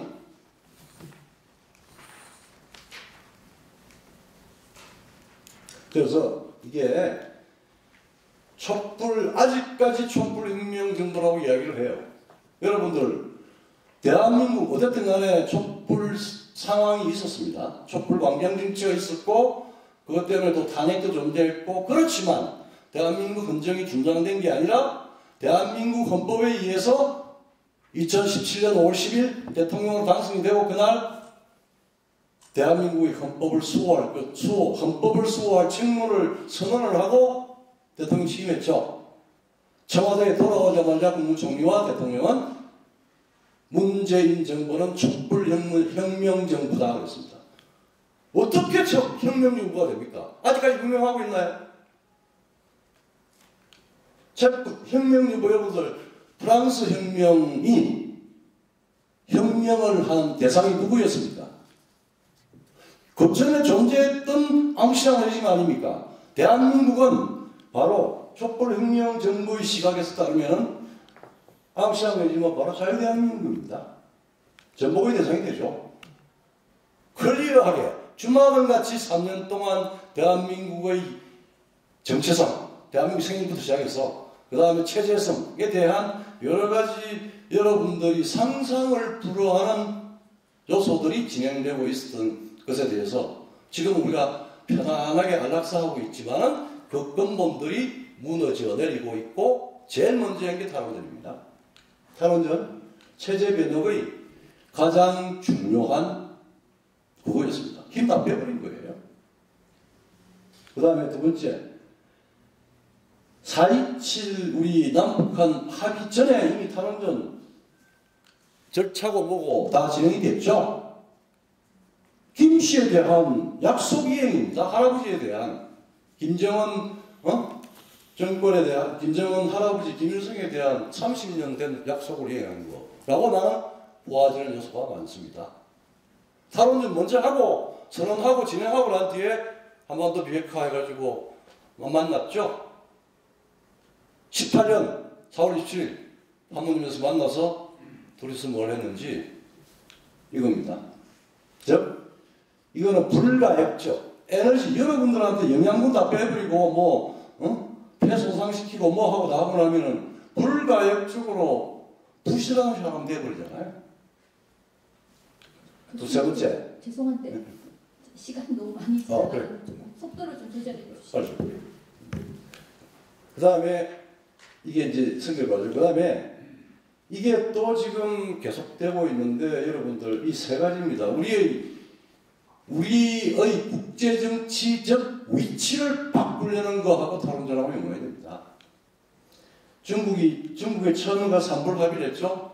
이때 대통령의 수사는 중국은 큰 산봉우리고 남한은 작은 산이니 중국몽에 합류하겠다고 했고 작년에는 대한민국은 우리 작은 산 대한민국은 중국과 운명공동체라고 했습니다.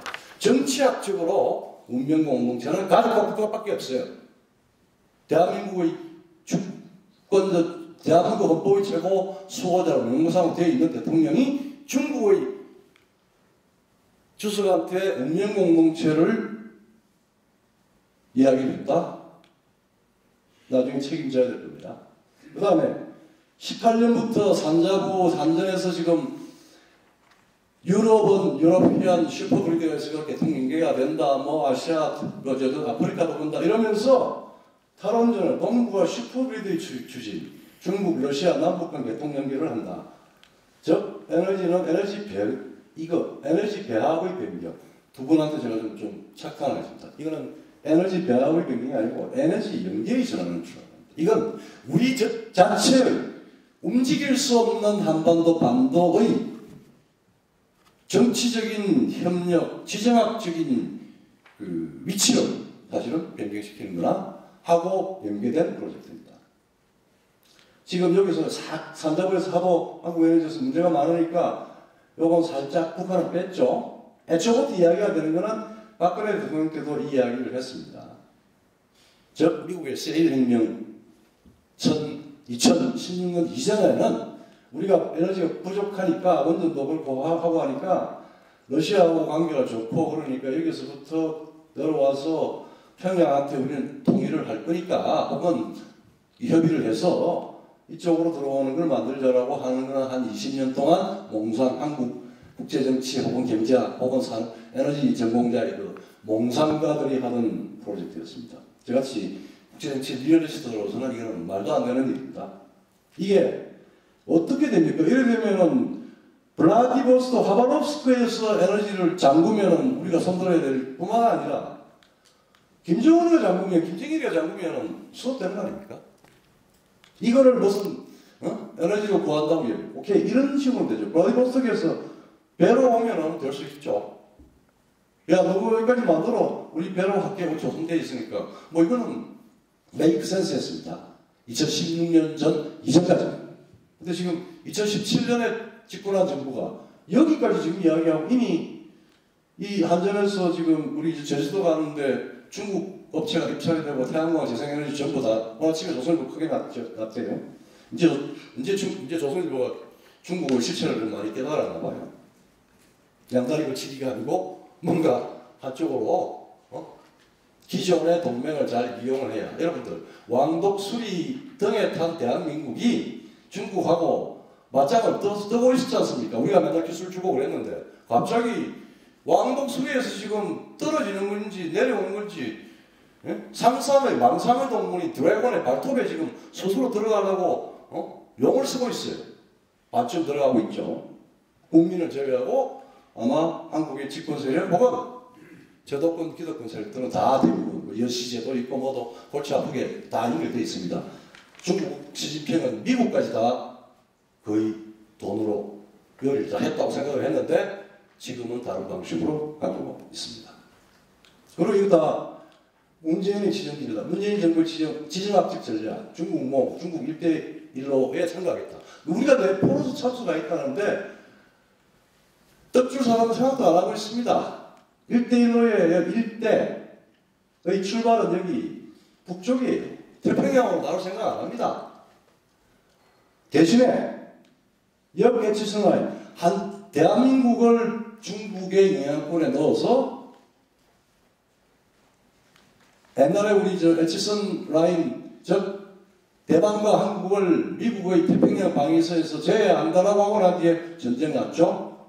중공군이 들어와서 2년 동안 엄청난 소모전을 했습니다.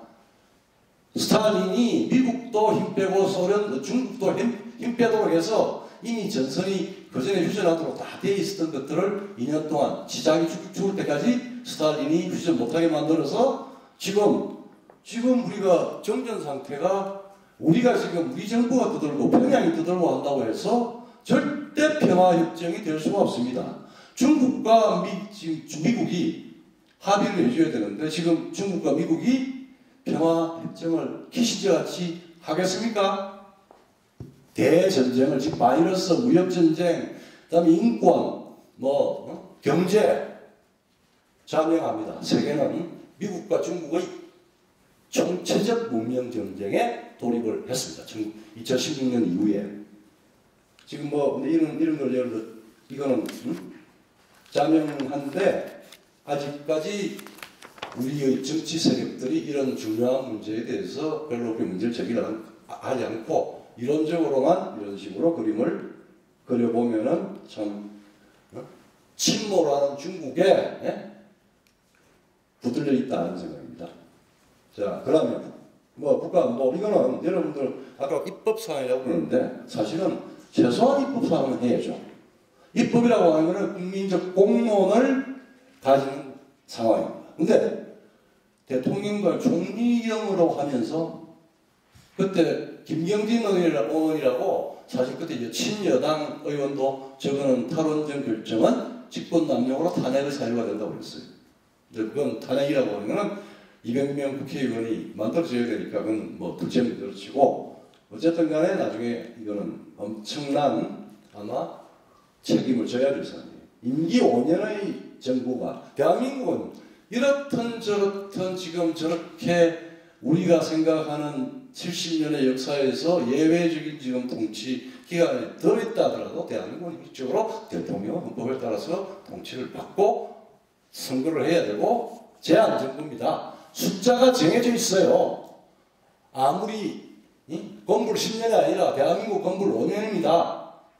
지금 헌법을 거의 그냥 못쓰게 만들어 놨긴 했지만 50년간 이게 몇 명의 대통령이 몇 명의 우리 선배들과 또 우리 후배들이 만들어 놓은 세계 최고의 우리 주권의 가장 중요한 생명줄, 기출입니다. 에너지가.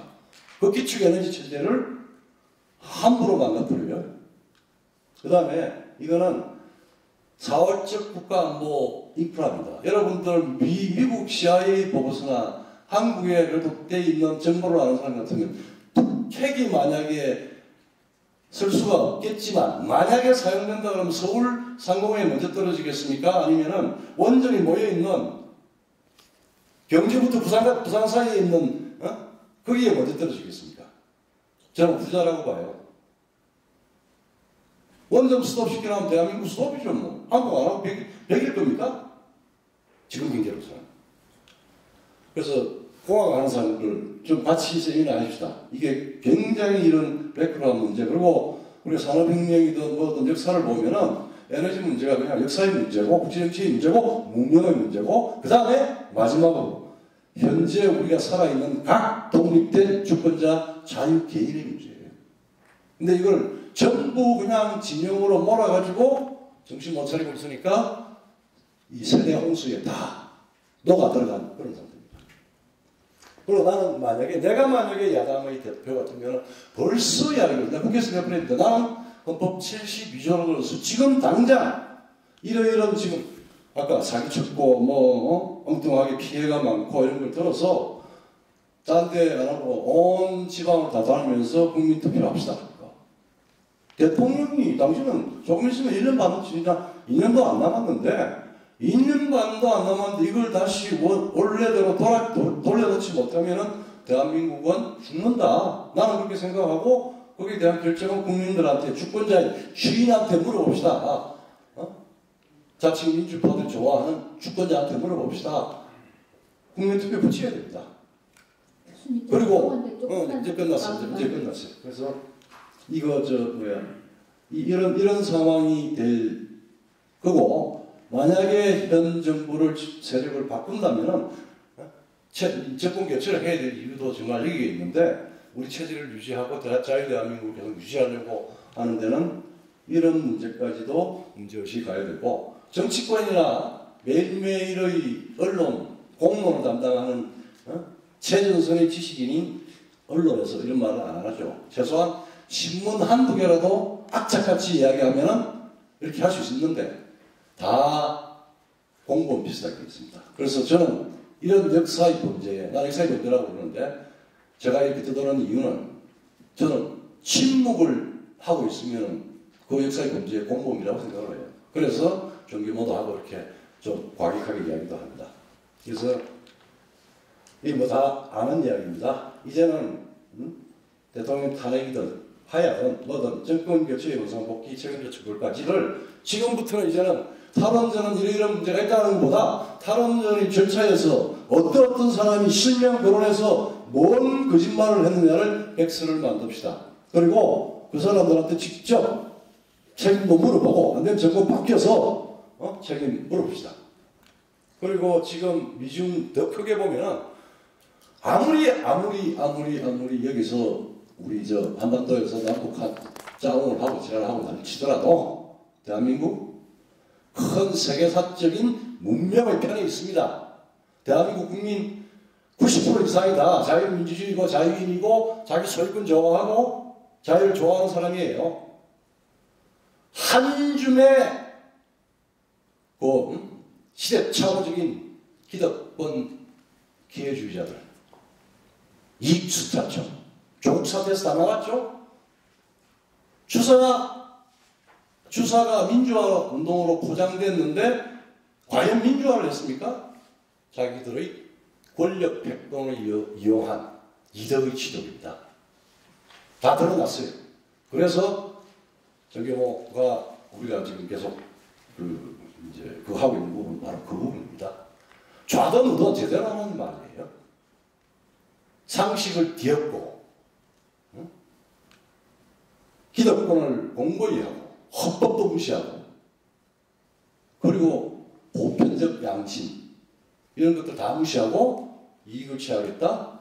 한국의 기득권층은 좌든 우든 지금 그런 말하자면 눈앞에 있는 굴에 다 빠져가지고 허우적거리고 있습니다. 우리 정규모나 교수들이나 지식인들 이제는 독립적으로 있는 그대로의 팩트와 있는 그대로의 트루스를 놓고 최소한 보편적 상식과 헌법에 기초한 정의를 다시 복원시키고 이런 비극적인 에피소드를 극복하고 다시 회복할 때 이거는 분명히 해야 됩니다. 원상복귀가 책임자 처벌. 그리고 우리 결코 2, 3년 동안 지금 코로나 바이러스까지 싸움을 해서 정말 절망에 취해 있겠지만은 인간은 다시 일었습니다. 우리가 일었습니다. 시대착오적인 망상에 사로잡힌 사람이 우리를 지배하지 못한다고 생각합니다. 그래서 우리 다 같이 침묵하는 게 역사의 공부입니다. 범죄의 실상들을 낱낱이 기록하고 해서 처벌해야 됩니다. 과도한 복제, 과도한 파괴, 전체주의, 유사전체주의를 경험한 국가에서 다시 자유민주주의로 돌아올 때 사용되는 국제적인 규범이 있습니다. 전환기전이라고 동유럽에서 적용하고 있습니다. 그 기준에 따라서 아주 결연하고 엄정하게 이 사람들 처벌할 수 있도록 백서들 열심히 준비하도록 하겠습니다. 이상입니다. 네, 조성훈 교수님 감사합니다. 간단하게 요약하면 탈원전 현상의 배경이 조선반도 비핵지대화론이라는 것을 실현하는 것이고 이것은 결국은 미국의 해양 세력을 벗어나서 중국이 대표하는 대륙 세력에 붙겠다고 하는 것인데 이게 용납할 수 없는 것이므로 대통령이 정하는 것이 아니라 국민이 정해야 되는 것인데 용서할 수 없는 것이므로 탈원전 백서를 만들고 책임자를 구체화해서 책임자를 처벌하고 원상복귀를 해야 된다. 이런 요지로 말씀을 주셨습니다. 원래는 20분 강의 3개에 30분 동안 질의응답이었는데 이게 사회자가 모질지가 못해가지고 시간이 너무 많이 늘어났는데요. 저희가 사실은 어저께 정교모 교수님들 전체에게 문자를 보냈습니다. 그래서 이 주제와 강의록을 다 이제 보내드리고 질문이 있으면 이제 달라고 저희가 요청을 했는데 질문이 좀 들어왔습니다. 근데 이거가 시간이 없어서 다 하지는 못하겠고요. 3개만 질문을 하도록 하겠습니다. 그러면 답변은 그냥 뭐 네네네. 프로의 질문 안 받습니까? 지금 15분 남아서 원래는 한 1시간 반에 끝내려고 했는데 지금 45분이라 2시까지 끝낼 예정인데요. 일단 제가 질문을 3개 하고 나머지 하나만 그러면 플로어에서 받겠습니다. 첫 번째 질문은 권중호 교수님께서 주신 질문인데요. 질문을 이제 요약을 하면은 우리나라는 탈원전을 하라고 하면서 실제로 중국은 그렇지 않은 것으로 알고 있는데 중국은 우리나라의 서해안에 마땅한 그쪽에서는 동해안이 되겠죠. 우리나라는 서해안이 될 텐데 그쪽에 원전을 되게 많이 짓고 있는 걸로 알고 있는데 이게 왜 우리만 탈원전을 하는지 중국의 원전 정책은 어떤지에 대한 질문이 있었습니다. 네. 중국은 원전 건설 계획이 아주 활발히 있습니다. 100기 넘게 짓게 돼 있고요. 산둥반도에. 근데 100기를 넘게 지어도 중국 내에 필요한 전기의 10%가 안 됩니다. 워낙 전기 수요가 많기 때문에 그리고 중국이 만약에 원자력을 하지 않는다면 그만큼이 다 석탄으로 들어갈 거기 때문에 미세먼지가 더 심해질 상황입니다. 그래서 그건 남의 나라 문제이기 때문에 우리가 내정관통할 수 없는 부분이기도 하지만 사실 어떤 측면에서 보면은 우리가 탈원전을 하더라도 중국에서 하는 한은 그 효과가 별로 많지 않을 텐데 좀 정부에서 좀 봐줘야 됩니다. 네, 그러니까 우리만 탈원전하고 중국은 지금보다 더 확대하고 일본도 계속 유지한다 이제 그런 말씀이시네요. 그러면 두 번째 질문 너무 점잖게 말씀하시는데 탈원전의 인력과 기술이 어디로 가겠습니까? 그리고 중국으로부터 동북아 10%그리드 교통 연결하는 측면에서 우리 기술, 우리 인력이 만들어 놓은 원전으로 통해서 우리가 전기를 받아야 되는 해저터널 계획 이런 걸 다 그렇습니다. 여러분들 교통 연결하고 하는 게 체제가 동일하지 않으면 아무런 의미가 없습니다. 제가 설명하려고 했는데 PNG, 파이프라인 내추럴 가스 이거 닫아버리면 끝장이에요. 지난번에 독일이 우크라이나 사태 때문에 아주 난리가 났잖아요. 독일뿐만 아니라 유럽 전체가. 그 다음에 중국이 여러분들 우리가 혼돈되는 게 전체주의하고 민주주의는 절대 빙탕불상용입니다. 근데 중국의 케이스한테 우리한테 이념적인 선을 좀 무너뜨린 게 공산주의하고 자본주의라고 하는 그는 융합될 수 있다. 경제적인 관점에서.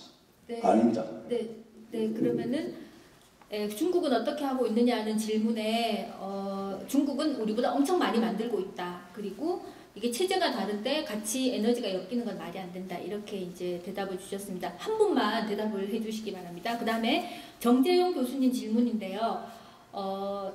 그 후쿠시마 사태 이후에 실제로 축소한 나라의 대표가 독일인데 이 독일은 그러면 어떻게 되고 있는지 이거에 대한 어떻게 이제 전력을 수급하고 있는지에 대한 질문입니다.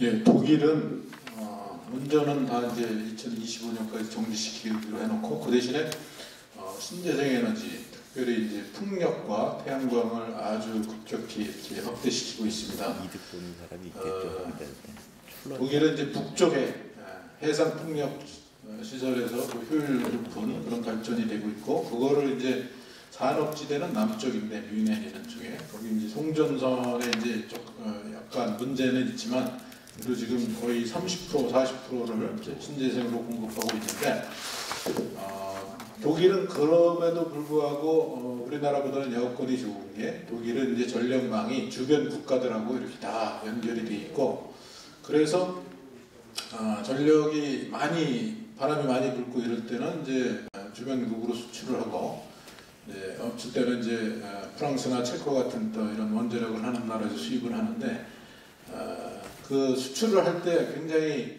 덤핑을 해서 그러니까 전기를 거의 파는 게 아니고 저희 걸 써주세요. 그리고 이제 역마진을 주고 그렇게 수출을 해야 되는 그런 상황까지도 있다고 합니다. 그런데 그보다 더 중요한 문제는 이제 그 화력 발전을 줄이지 못해가지고 원전은 신재생 느린 대신에 이제 원전이 줄었고 화력 발전은 그대로 유지되거나 좀 늘어서 당초에 그 약속을 했던 그 이산화탄소 감축 목표를 달성하지 못해서 이제 그 유럽 국가들한테 지탄을 받는 그런 상황입니다. 네.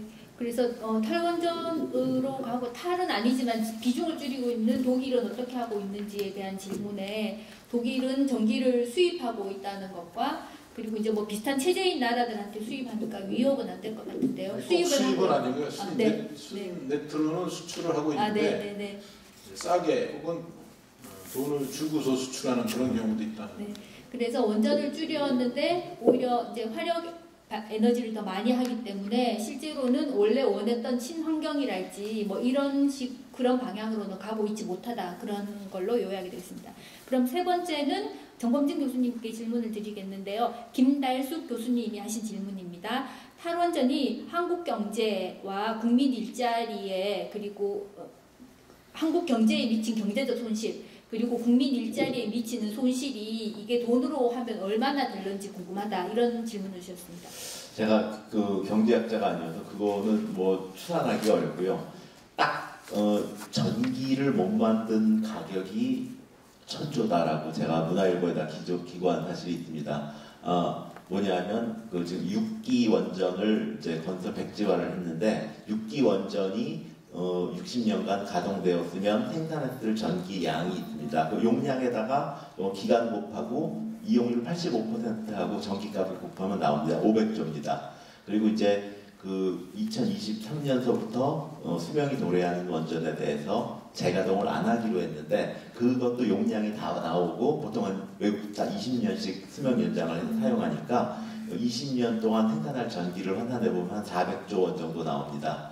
그리고 이제 우리가 UAE에 원전 수출했을 때 4기 수출해서 100조 원 정도죠. 백화장 4기 수출 못했다고 치면은 한 1000조 원 나옵니다. 이건 이제 순수하게 전기로 인한 손실만 1000조 원이고요. 이것으로 인한 뭐 일자리 창출이라든지 이런 것들은 뭐 제가 볼 때 상상할 수 없습니다. 왜냐하면 이제 과거에도 이제 그 건설 경기를 부양한다는 것은 부작용도 많지만 파급 효과가 매우 크기 때문에 일자리를 많이 만들어내는 거죠. 근데 지금 이 정부는 직접 지원 방식을 하고 있잖아요. 그건 굉장히 돈의 효용을 떨어뜨리는 방식이죠. 근데 이제 신안을 3, 4호기를 건설을 하게 되면은 그 덕분에 두중도 먹고 살고 협력사도 먹고 살고 지역 경제도 활성화되고 이거는 제가 볼 때는 제가 추산한 것의 100배 이상 가지 않을까 싶습니다. 네, 뭐 천조면 뭐 이게 상상이 안 되는 돈이네요. 그러니까 하나 안 지어서 500조, 그 다음에 40년 이상 쓸 수 있는데 연장 안 해서 400조.